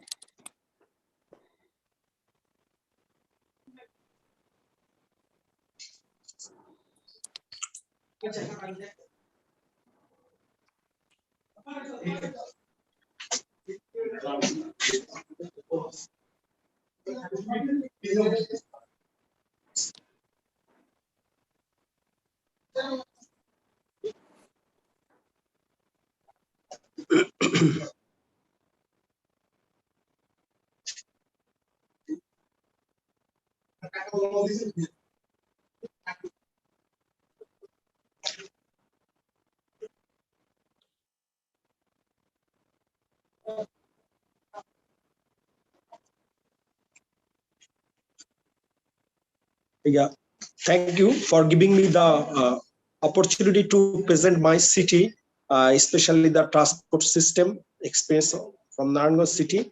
I would like to thank you for giving me the opportunity in this platform. This is Muhammad Moinul Islam, urban planner of Narayanganj City Corporation. I am working in Narayanganj City Corporation last 16 years. Could you go to the next slide? Could you go to the next slide? Narayanganj is located near capital city Dhaka and well connected with Dhaka-Chittagong highway. So the city falls under the catchment of development of the highway, and the city is divided by Shitolokha River, and which influential part of the city for trade and transportation. So river transport is very famous from the British period. colonial period, and the city has good connectivity for road, rail, as well as the waterways. Go to the next slide, please. Now, a short overview of the city. The city is 21 kilometers away from the capital, and it is surrounded by rivers. In ancient time, it was the capital of Bengal. Now, if you consider the Bangladesh map, if you look at the slides, Naranganj is in the hub of the country, like it's the center location of the country, and 21 kilometers from the capital city. And the city is famous for muslin and Jamdani fabric, which is the UNESCO heritage now. And earlier, it was the international river port. And Naranganj export a good number of jute to Kolkata, as well as in London, in Dundee as well. So now we have the domestic port. Could you go to the next slide? Naranganj is one of the commercial and industrial hubs of Bangladesh. Once upon a time, jute trading was dominant business in Naranganj, but over the time, the business have shifted to ready-made garments, which is the prime export item in Bangladesh. The economy of the city consists of diversified manufacturing industries such as cement, steel, shipbuilding, power plant, pharmaceutical, hosiery, and so on. Moreover, we have some agricultural processing industries like wheat, salt, lentil, which keeps a significant role in the city economy. As well as in the city, we have Adomji export processing zone, which attract foreign direct investment, as well as created a huge number of employment opportunities for the local people. As well as in the city periphery, we have the industrial town, and as well as government is planning to build one economic zone for the Japanese investor. So this city economy is vibrating every day and creating business opportunity as well as the employment opportunities. So if you think all the economic activities, the city has vibrant economy, and city contributes a good role in the national economy as well. Could you go to the next slide, please? This slide shows the city traffic overview. Because the city is industrial and commercial in nature, the city has almost 72 square kilometers. The population is 2 million. The city has diversified economy with heavy industry to light industries. Now the city has no public transport system. The rickshaw is the main mode of public transport within the city, and some auto rickshaws as well. The city, within the city, we have 609 kilometers single grid road network. Because the city has a good number of industries, that's why the freight traffic is also dominant within the city. If you look at the slide, actually there are 5 zones. Zone 1 is the core city, which attracts a lot of traffic, almost 300,000 trips per day, and other places are, most of the places are industrial clusters, which also attract a good number of traffic. If you count all this traffic number, it's almost 1 lakh trips per day the city generates. And the different colored line shows, actually these are the proposed LRT network. We are working for that. Later I will explain regarding this issue. Could you go to the next slide? Actually, mode wise, passenger mode in Naranganj, actually Naranganj is connected with different transport mode. Like we have rail connectivity every day. 32 trips are generated, and almost 3,000 passengers go to Dhaka and back to home. And we have the waterways, 60 passenger launches are available, and it carries almost 30,000 passengers from adjacent districts like the Chatpur and the Munshiganj. And we have also, because the city is divided by Shitolakha River. So every day almost 2 lakh passengers travel by indigenous boat from Bondok to the core part of the city. So approximately 2,60,000 people arrive and depart from Railgate 1, which is Railgate 1, Railgate 2 is the most core part of the city, and the core within the core part we have the multimodal hub, which is train, launch, and boat terminal are adjacent together, so people are getting the benefit of the multimodal hub. Could you go to the next slide? Actually, within the city, people use almost 205 buses, which generates more than 1,000 trips. This bus service is the dominant mode of transport for connecting Dhaka city and adjacent areas. And rickshaw is also the non-motorized dominant transport mode within the city. People all time use rickshaw, but due to the no public transport system within the city, so people have to spend more time and money for traveling from one place to another place because traffic jam is heavy due to lack of public transport system. Could you go to the next slide?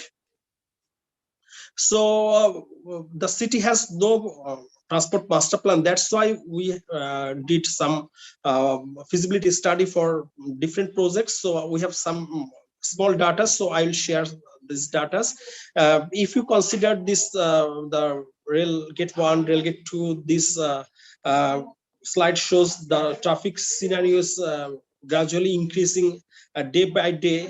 If you think from 2018 to 2043, the traffic scenario is growing very rapidly, which will immense traffic congestion in future. So we have to think how we can address this issue. So could you go to the next slide? So what type of interventions we need for improving the transport scenario? For this reason, we are planning to prepare comprehensive transport plan for Naranganj city, and this is under process. So hopefully after 2 years, we will get a transport master plan for Naranganj city. So we'll get the existing scenario as well as the future scenario and how we can go for next transport related development in future. So master plan will be the guideline for the city. And we have a plan to introduce the public transport system. Earlier slide, I shared some colored line, which is the proposed LRT line. Yesterday, the government approved the feasibility study for the LRT project, which will be implemented in public-private partnership. So we are also working for the modern public transport system. And within the city, I also mentioned in the Railgate 1, Railgate 2, there is a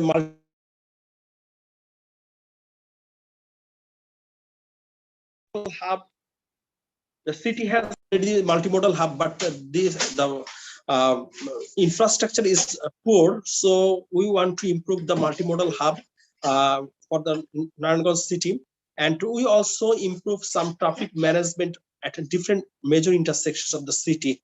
So we are also working on this with the help of DTCA, Dhaka Transport Coordination Authority, which is the main authority in metro within the Metro Dhaka.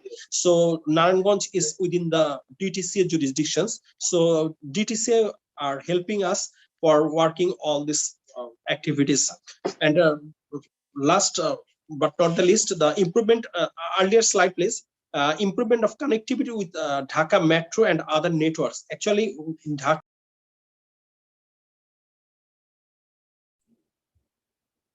Sir, I think you got muted. they have 5 metro lines, and government is working for 3 metro lines, and we are trying to incorporate the metro lines with the Naranganj multimodal hub, so people can easily travel to Dhaka, because a good number of traffic every day visit Dhaka, so travel to Dhaka. So we need to improve our connectivity with Dhaka. That's why we are working on this also. Could you go to the next slide? And actually, for working these projects and during the implementation, we are facing some challenges like the coordination among different transport-related agencies like the roads department, railways, and other department. So DTCA is the coordinating authority. We are coordinating with the DTCA. So this is the big challenge for the city to coordinate with other transport-related agencies, as well as the unplanned urbanization hampered the proper interaction between the transportation network, land use, and density. Because Narayanganj is organically growth city, so now we are trying to for the planned development, but due to the organically growth city, transport network and land use are not interact properly. Next slide, please. For this reason, from the challenges, we are trying to make some effective engagement with the transport authorities for settle these issues, and in aligned with the other agencies, we are working for transport development of the city, and the city council also trying to develop the city in a planned manner in collaboration with different stakeholders, not only the transport stakeholders and other stakeholders who are working in Narayanganj for infrastructure development. That's all from my side. Thank you all of you for giving me the floor. Thank you very much, Mr. Moinul Islam. It was very interesting. Your presentation was very interesting, and it was great to see the data which you were showing that more than 30,000 people every day, that's the floating population which goes from Narayanganj to Dhaka. It means there's a lot of traffic, and also due to absence of public transport, it must be becoming very difficult. And obviously the load comes on the municipal corporations, and since we understand that Narayanganj is just next to Dhaka, so that corridor, it remains blocked all the time. And these initiatives which which your corporation and you are taking, we hope that the traffic situation will improve soon. And also with this, I would now invite Mr. Ehsanul Kabir, who is Professor Urban and Rural Planning Discipline from Khulna University. And since he comes from a different background, from a research background, I would like him to share his views and the researches which they are doing on sustainable transport. And if he could reflect about what our previous speakers have been speaking on, about his thoughts on this. Mr. Ehsanul Kabir, yeah. Thank you, Avantika, and the audience to listen. Let me come to the point very directly because we are already late. Okay, first thing is, I had the chance to do some research and work in different cities of Bangladesh. And my understanding is that for the sustainability, we are not lack of fund, we are not lack of expertise. Only thing we are lack is our management skill. If you look at the city, most of the cities are small. For example, Singra municipality, it says, the presentation says it's 22 kilometer, probably 22 square kilometer. I was quickly looking into the Google, it shows the main city is around 2 kilometer by 2 kilometers. So along the Bogura, I think Bogura highway, yes, Bogura Nator highway. So the main city is quite a small, in fact. So this is a common nature. Only Dhaka is a mega, super mega, and the primate. Chittagong is following Dhaka, and Khulna and Russia is in the limelight. But most of the other city, like we have 330 plus cities, all the cities are quite small. But for those small city, we do not have any solution. We do not have any thinking. If you look at the newspaper, you will see only the news of Dhaka city transport problem. You will not find a single note from any other city. This is because we undermine all the small city, and we are waiting that all the city, let it grow like Dhaka, let the problem be bigger, then we will come with a solution, expensive solution like MRT, BRT. I see a pattern that we have a tendency of proposing for a very big billion-dollar project. That's a style. Like we start believing that we are becoming rich, and so we have to design big project, and we stop looking into the small solution. Let me give you an example. last how many years, like 10 years, 12 years, all the cities are having three-wheeler. We called it tuk-tuk, we called it easy bike, all those things. And it cost around $1,500. Now, in the government body, there is no recognition of this thing. RSD vehicle list says that this three-wheeler should not ride on their road. The city is silent about this thing because the city authority, including mayor and councillors, the things, in most cases, in general, what I'm saying, it may vary from different city to city, that it ensures the employment of thousands of families. So they are supporting three-wheeler in that sense. But government is absent in responding to this situation, that how do you handle three-wheeler in our city context? So that's why I come to my point that our problem is not with the money, our problem is not with the technology, our problem is that we are not interested to look into the management issue, which is the main problem, I think. Another thing is enforcement. Say you have a nice city, you have all solution, but you will find that the parking rules are not following. People are parking everywhere. For example, this three-wheeler, easy bike, whatever you say, there is no regulation. So we do not recognize them officially. So we cannot make any regulation for them. The drivers are not trained. They do not require driving license. There is no dress code. There is no safety feature they need to follow. So they don't essentially need to have a rear view mirror. And very few will find have an indicator line. So as a result, what happened? They stop wherever they want. So without any giving signals, sometimes they stop in the middle of the road because the passenger was crossing a zebra crossing and they want to collect passenger from the middle of the road divider or something like this. So, I mean, from my experience, I see there is a big issue of transport management, traffic management in the city scale rather than a big solution. So, for example, Moinulu was saying that they are planning for a multimodal solution and extension of MRT and all those things for Narayanaganj. These are the all big issues. So what about thinking for a circular bus route within the Narayanaganj, say 20 kilometer, 15. So if you have a 15-minute interval bus, a 20-kilometer circular radius, you can have a fleet of 10 buses, 20 buses. That will do. It's not. You don't need $1 million for this thing. You need initiative. But unfortunately, in our country, we do not see such initiative. We see the government scale. We have a tendency to construct things. We want to construct $1 million BRT, MRT, and rather than have very less focus on the management. And I think now is the time that we need to focus on the management issue. GTCA is doing a lot of research, I would say, an action plan to do this management issue, but the pace is slow and implementation is very slow. I think Dhruvo will add at the later stage to comment on this thing, that how do they see the management issue. Now, if I come back to the city level management issue, who will do this thing? That's a big issue. If you carefully read the municipality ordinance of Bangladesh, you will see that municipality, they are responsible for nearly everything in the world. They have to do this, everything. But if you analyze their capacity, if you analyze their manpower, if you analyze their allocation and financial ability, they are very, very poor. Very often you read in the newspaper that municipalities are finding it struggling to pay their staff. So if a municipality is struggling to pay their staff, how they can spend money on the public service? So because overall municipal government's taxation system and all those things is quite different in our country compared to many countries that we want to follow. So very often you will see that we are comparing our country with Singapore or Thailand or many rich countries, but we never look into the tax structure. We do not look into the allocation of the municipality, their source of income, financing mechanism, and all those things.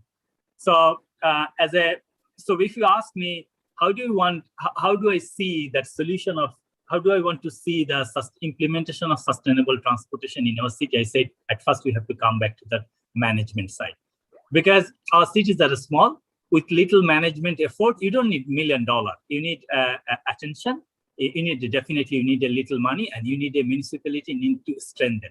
say Moinul is probably the only one urban planner or a person who has a little bit of knowledge on the transportation. They may have a good engineering department who can ensure construction of road, but to traffic management, if you want to bring a bus fleet or want to control the three-wheeler, a municipality cannot handle. They do not have appropriate person who can, they do not have traffic engineer, they do not have transport planner who can handle this thing. So let me get back to the point. So for the sustainability, my focus is that our municipalities need to strengthen. Otherwise, you cannot do this thing. So for the small city, there is no owner. For the big city like Dhaka, there is everyone. You will find DTCA, you will find BRTA, BRTC, roads and highways, city corporation, north, south, and I do not, there could be dozens of other institutes who are also interested in managing traffic, because I don't know, everyone wants to work in Dhaka, but forget about the small city. So that's the overall sustainability thing. So may I please request you to kindly wrap up? Yes, I have I have wrapped up. In fact, regarding Singla, I have a small question that I will finish in a minute. That we see the three-wheeler and other easy vehicle. So what is the difference in the solution that Mr. Chakraborty has presented? It seems to me from the picture, they are quite safer than the traditional three-wheeler. But will it, or is it contributing better way the management of the battery, for example? I mean, the batteries are recycled. Sometimes it is sent to the industry, or the liquid, the acid, they put it into the nearby water body. So in their project, I mean, whether they have this issue of addressing how they are handling this battery recycle issue, and what is their plan of scaling up the project? Currently, you have like 10 or 20 vehicles. Do you want to make it a fleet of 100 and want to invite private investment? And what is the mechanism and what is the thinking? Because I'm really interested to say that such sustainable solutions are scaled up. Thank you very much for listening. Thank you so much. And you've brought in very overwhelming points, but we're really sorry you're falling short of time. And we really agree, completely agree with you that management and enforcement do play a very important role, being a larger city or a smaller city, but management of traffic or even the city municipal corporations do have to play a major role in smooth functioning. And at the same time, we also agree about the capacity issue which you brought in, that definitely seems to be addressed, because one or two engineers in the city becomes really difficult to manage the complete infrastructure for the city. And I would, just to answer your question very briefly, I can request Mr. Benaik about the, if you can please come up in just 1 minute or so, if you can answer his question about the battery issues which he was, very briefly, sir. Yes, thank you. I'd like to thanks to Dr. Awesome Kovish sir. Really, every word is genuine. I like it. So the lithium-ion battery, actually, the battery life of the lead-acid battery and the dry-gel battery is too short, and also it's very much harmful for the people, and also when the batteries are charging in our charging station, in that time it's also harmful for the staff who are working in the charging station. The recycling process of the lead-acid battery and the dry gel battery is common in Bangladesh, but this unorganized and illegal use of the process, very few companies are in Bangladesh are available who are doing legally the recycling process, but the maximum companies are not legally doing this job. This is one problem. And the other side, the benefit of the lithium-ion battery is the long lifespan, such as 2,000 to 5,000 cycles it can be charged. So this is one of the benefit, and the other benefit is this battery don't have any health disadvantage because it do not need any maintenance of the replacing of this battery. So this is not harmful for the people related to this battery workshop and the charging stations. Thank you so much. Thank you so much, Mr. Chakrabarti. Yeah. Now, moving towards the last discussant, I would now invite Mr. Dhruvo Alam, who is Deputy Transport Planner with Dhaka Transport Coordination Authority. Sir, can you please briefly share your points? We are really sorry because we're falling short of time. If you can share your points in 2-3 minutes with us. Thank you. Okay, thank you. Thank you for the thank you to the organizer for inviting me in this discussion, and thank you to the presenter and all the other discussants who have been discussing very important topics and matters. And I have been listening. As a transport planner for Dhaka city, it's a kind of an unique post. We don't have much too many transport planners in Dhaka city, like Hassan Kabir sir said. What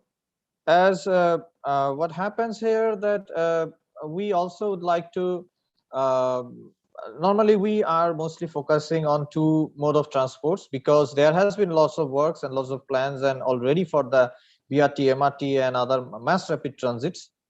The government is already the government has already put in quite a bit of emphasis on that. And so what we are doing in a way to focus on other public transport, which is actually running on the streets right now, buses and pedestrian. So as much as we would love to introduce electric vehicles, electric cars, buses and the stuff, the prices and the other logistical supports which we need to run them on the actually run them on Dhaka streets are staggering. I mean, for us, BRT line 3, which had a plan to introduce electric buses, they had to abandon it because it's really expensive. And I am also currently working as the project director for bus route rationalization project, which tries to improve the bus routes in Dhaka and provide traffic management to the bus services and provide other infrastructural support to the bus services. I can go on about even for a day about Dhaka's problems on public transport or in other transportation problems. I'm not going there. I'm just focusing on the works we are doing. We would like to. So in this case, we also thought about introducing electric buses, but so far from our I would rather say empirical and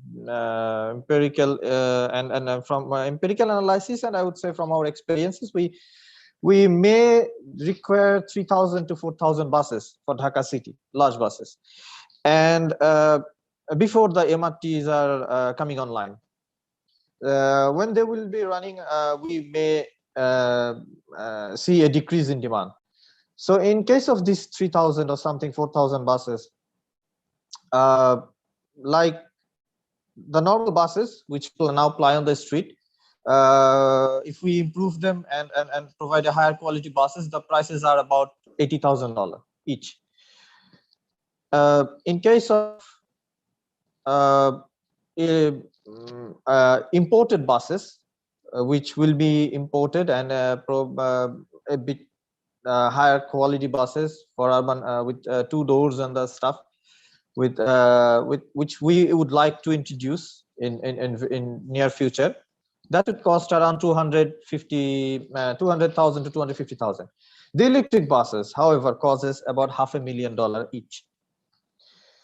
And it also requires charging station, a charging, at least a proper charging network, a similar, a different kind of workshop, battery disposal system.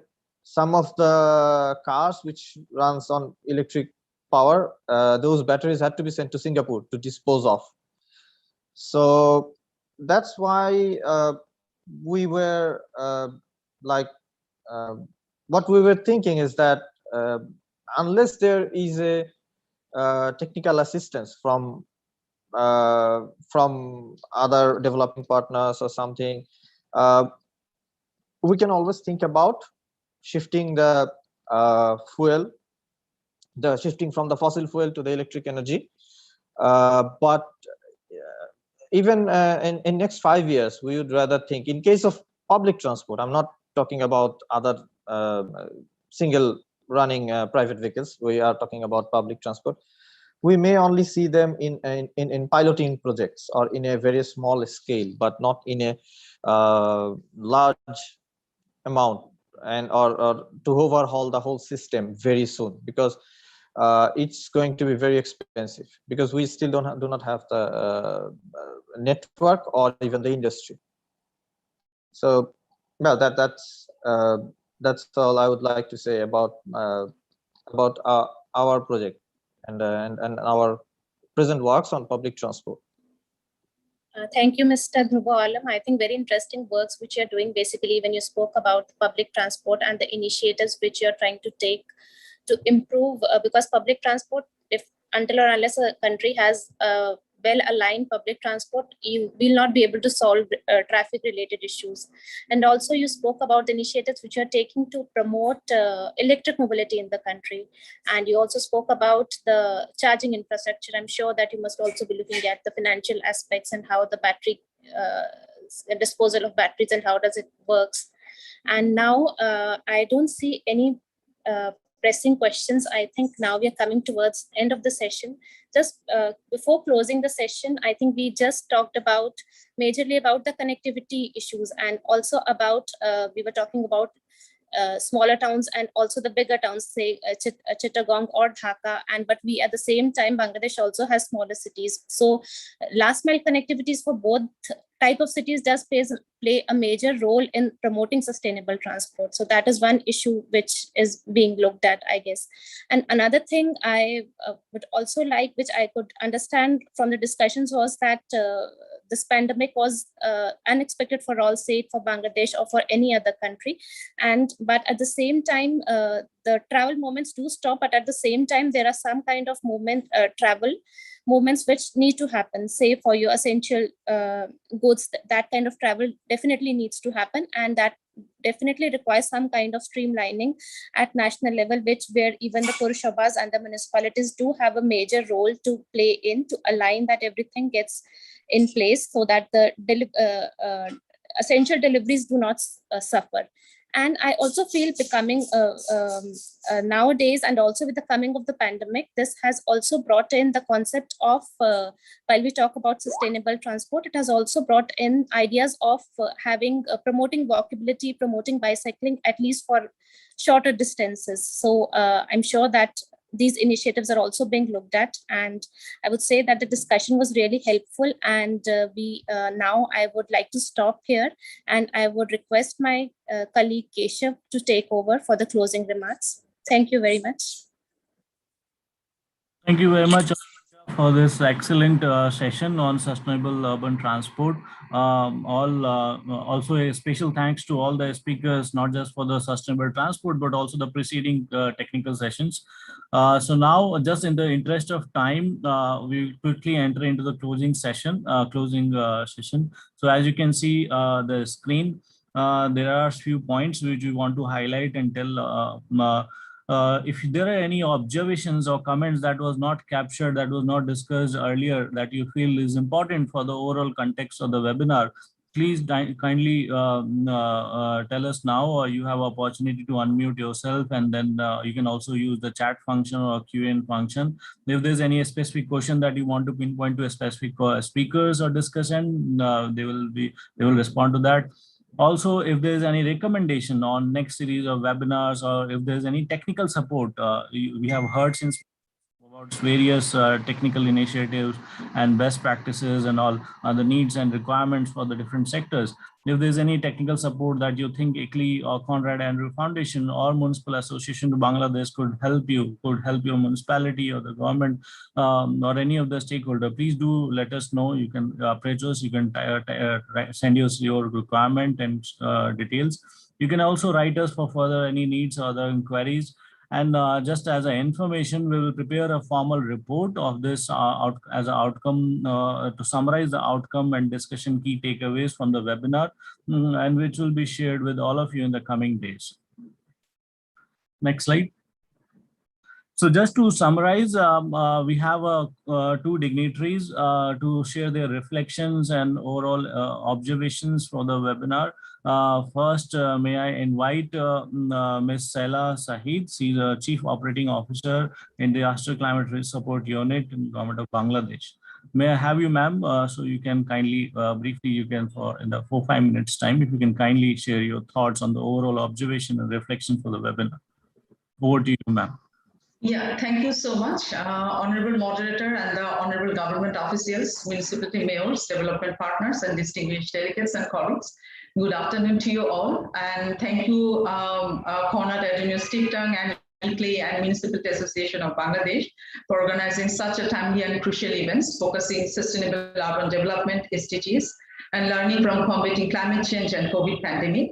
And I'm equally feeling privileged for inviting me in this webinar for this closing remarks. And since morning, actually, I was listening to such wonderful and dedicated work of our government and the development partners.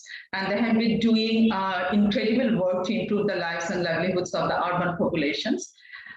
And as we all know that when I was listening to all these presentations, we all know that half of the world's populations, the cities are now playing a pivotal role in determining whether the sustainable development goals realize their transformational potentials. And while coming to the goal 11 on urbanization, it's immensely cross-cutting and touches on economic, social, and environmental dimensions. But at the same time, while we note and appreciate the progress on implementing the SDGs, we remain concerned by several factors that's underpinning the implementation of the SDG 11 at regional and national level. And we also learned that more than 37% of the total urban populations in Bangladesh already, and it's increasing day by day. And SDG 11 expresses the concerns of people affected by disasters, systematic barriers, and mechanisms in the post-disaster management. So investments in disaster risk reduction, including early warning systems and adaptation measures for critical sectors, those are essential for building resilient communities. And I'm glad to share, because I was listening also from the Planning Commission, Ms. Nurul Nahar. She already explained that we now have the 8 5-year plan that's available, a robust urban strategy.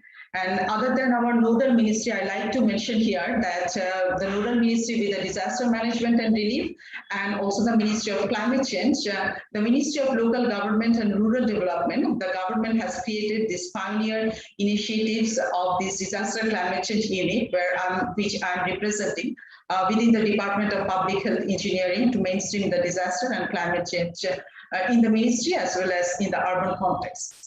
So I like to mention here that in the context of the cities and urban jurisdiction, because people need to know that this unit is basically responsible to bring the disaster, climate change and emergency context focus on implementing the mandate of the sustainable water sanitation, waste management, and FSM with a lens of gender and social equity and building community resilience. And this unit is equally responsible for emergency and humanitarian response in relation to work service delivery and working in the coastal cities, including we are covering Rohingya context. But I like to mention here, because we have been listening and the policy related interventions, those are very critical. So we are now in the process of developing a risk communications and community engagement guidelines to be implemented in urban context and with the municipality, particularly focusing the urban core. And we have also taken another initiatives to develop the first risk-informed development guidelines for the work sector, which will be pioneering, and we are partnering with UNDRR stakeholder engagement mechanisms on this venture. Further, we have also learned about the COVID response from the government mechanisms and what transports and migration and all this contributing here. So I like to mention here, because I'm representing the local government and DPHE. So we have a long-standing partnerships with the Municipality Association of Bangladesh on water services and for COVID response and waste management and for the fecal sludge management, which are the most critical 21st century challenges for these municipalities in the country, to ensure healthy and livable environment and build resilient communities. I'd like to particularly reiterate here that DPHE has recently conducted a feasibility study on SDG 6 for 61 towns in Bangladesh, and combining this with other key indicators of SDG 5 on gender equality, SDG 11 on disaster risk reduction, SDG 13 on climate action, and SDG 16 on inclusive governance. And we'll very soon compiling those information to be available through a dashboard system for each 61 towns at a glance, and those real-time data will be utilized to enhance the service delivery mechanisms, including financing in urban context and within the municipalities. But I believe that still many data gaps exist, and for measuring the progress for SDG 11, especially time series data, we request the development partners to come forward and to invest on it. And on the issues and migration and safe transformation, actually, I also like to stress here about the role of gender and social equity. This is very important areas, and we need to ensure girls and women's participation and safety in the cities, which requires a gender transformative approach to achieve systematic change. And it needs to include, for all the municipalities and for all the development partners, empowering women and girls, designing future cities that are well planned, well-maintained, using universal design principles where they can claim space to participate as active citizens in urban governance. And this is also giving very importance by the government. And finally, before finishing, I like to mention here that we are all working to build a resilient communities. So resilience-related understanding, I think that needs to be redefined, especially how we can underpinning this with the people's priorities and reducing the inequalities. And resilience is about, from our side, we believe that it's about the participatory urban governance that ensure broader involvement of the stakeholders. And we need to acknowledge the complex adaptive systems that accepts the importance of scientific data as well as the traditional and local knowledges, how we can combine this. And that assists actually in bringing about resilient solutions to the community at the city level.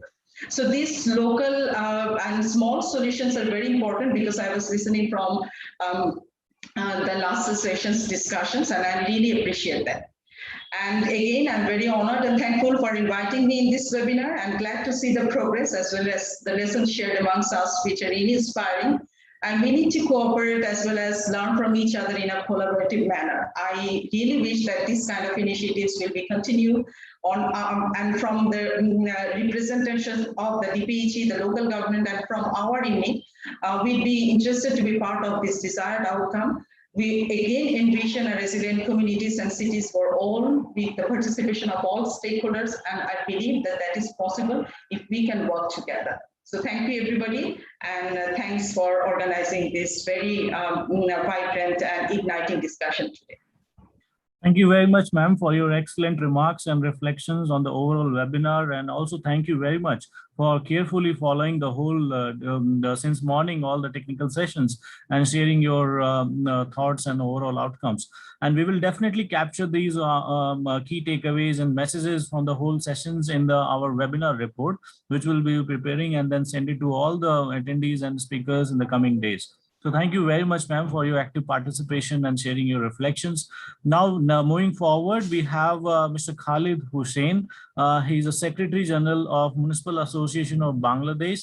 He is also Honorable Mayor of Madaripur Municipality. May I now request Honorable Sir to kindly share his closing remarks, and also thank you from the MAB. Thank you. Over to you, sir. Thanks for giving me the floor. Honorable Speaker, panelists, and audience, and all other guests who joined to at today's webinar. Please take me greetings. Assalamu alaikum. Good afternoon. It's a pleasure to join such a collaborative event jointly organized by ICLEI, Local Government for Sustainability South Asia, KAS Singapore, and Municipal Association of Bangladesh. Today discussion had session under sustainable solution of urban development, including issues on internal migration, urban climate resilience, sustainable transport with a link to goal 11 of the SDG and COVID-19 pandemic. All these issues are well timed and had direct effect on our development vision. All the cities are needed to be kept well informed about their present status about climate resilience and sustainable transport for their development strategy.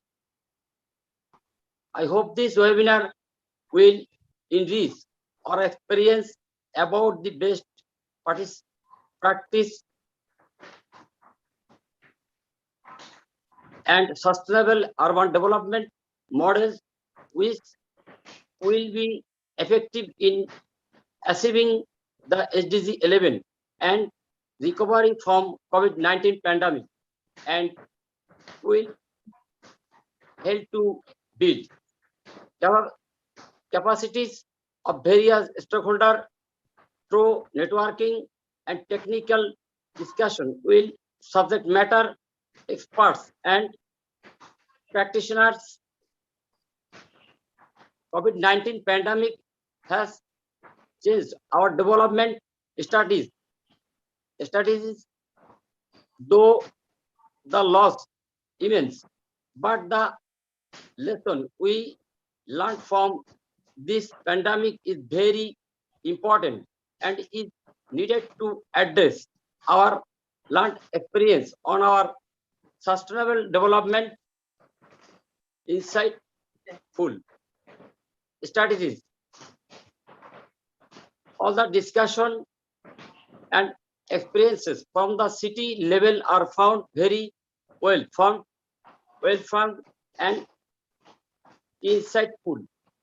It is very appreciative that at our local level we will inform about our present status and working simultaneously to achieve sustainable development. As the representative of the Municipal Association of Bangladesh, I am requesting all the municipalities in Bangladesh to consider SDGs while making their development plan, given the context and concurrent development challenges that exist in our cities. And to conclude my remarks, I hope such collaborative dialogues can bring a fruitful outcome and long-term success from our end. NAB is always open to undermark such initiative in the future. Thanks to all. Thank you very much, Honorable Sir, for your excellent remarks again and sharing your thoughts and vision on the overall webinar and the vision statement and also the guiding form. Also, I want to thank on behalf of organizing team, also on behalf of Conrad Andrew Foundation and ICLEI South Asia, congratulations and thanks to Municipal Association of Bangladesh for your leadership, for your commitment, and also sharing the best practices and inviting all the key stakeholders in this particular webinar. So we could have a fruitful discussion and productive sessions. So now moving forward, we have Ms. Megha Sharma. She is a program manager in 2030 agenda of Conrad Andrew Foundation. May I request Megha to share your closing remarks? Thank you. Thank you, Keshav. Firstly, very good afternoon to you all. Thank you so much. Today was a very enriching discussion, and I could see that we had participants from across the region, from Bangladesh, India, which clearly shows that there's a lot of interest to learn how Bangladesh is achieving what it is and how they're overcoming challenges. So this was just the first part of this webinar series. The second part will be the regional conference.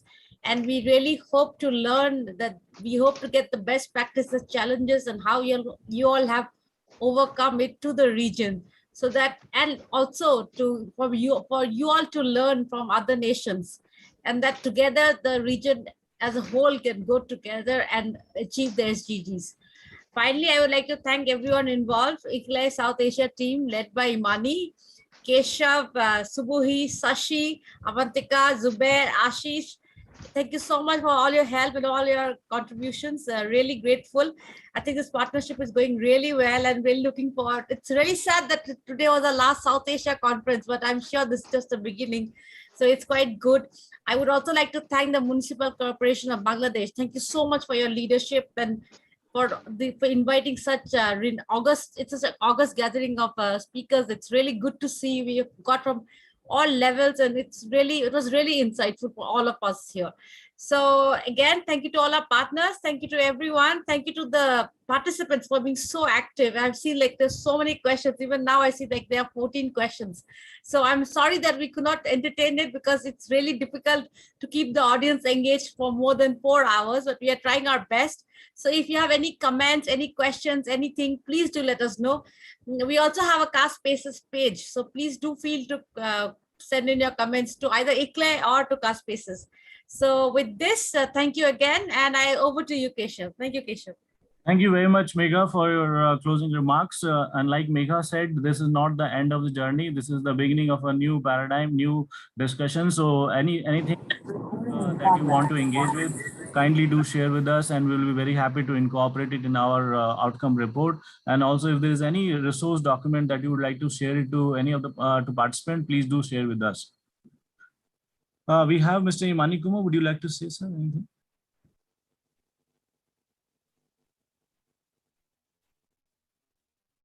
Okay, so I think it's not.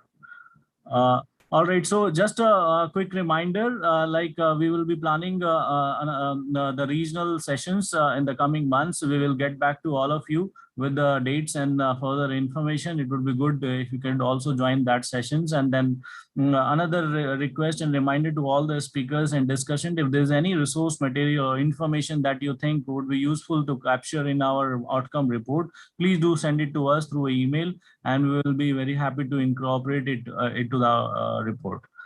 Again, on behalf of ICLAI South Asia and all the team members, I would like to thank also the Mr. Christian Ashley. He's a director, Conrad Andrew Foundation, and also Megha, program manager, for your leadership and strong commitment and supporting all the way for all this series of webinars. And also a special thanks to Municipal Association of Bangladesh for successfully helping us organize this particular webinar Bangladesh series. And also a special thanks to all of our distinguished speakers since morning and the discussant for your sharing excellent insights and perspective and best practices and challenges. And of course, like I said, we were looking forward to summarize and prepare a good outcome report, which will be sent to all of you in the coming days. And then accordingly, we can finalize it and disseminate it widely so other countries, other people in the regions can also learn from our experience.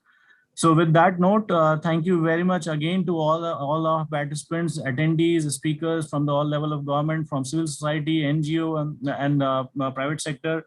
And we will get back to you soon again with the further updates. Thank you very much, and see you. Take care.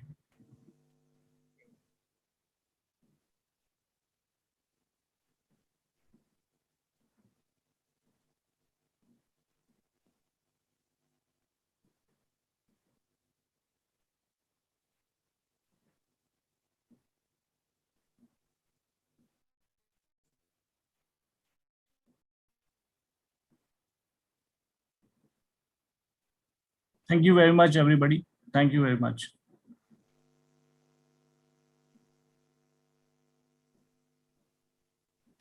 We will definitely share the certificates also to all the participants. Yes. Okay, thank you very much. Thank you very much. Thank you very much, everybody.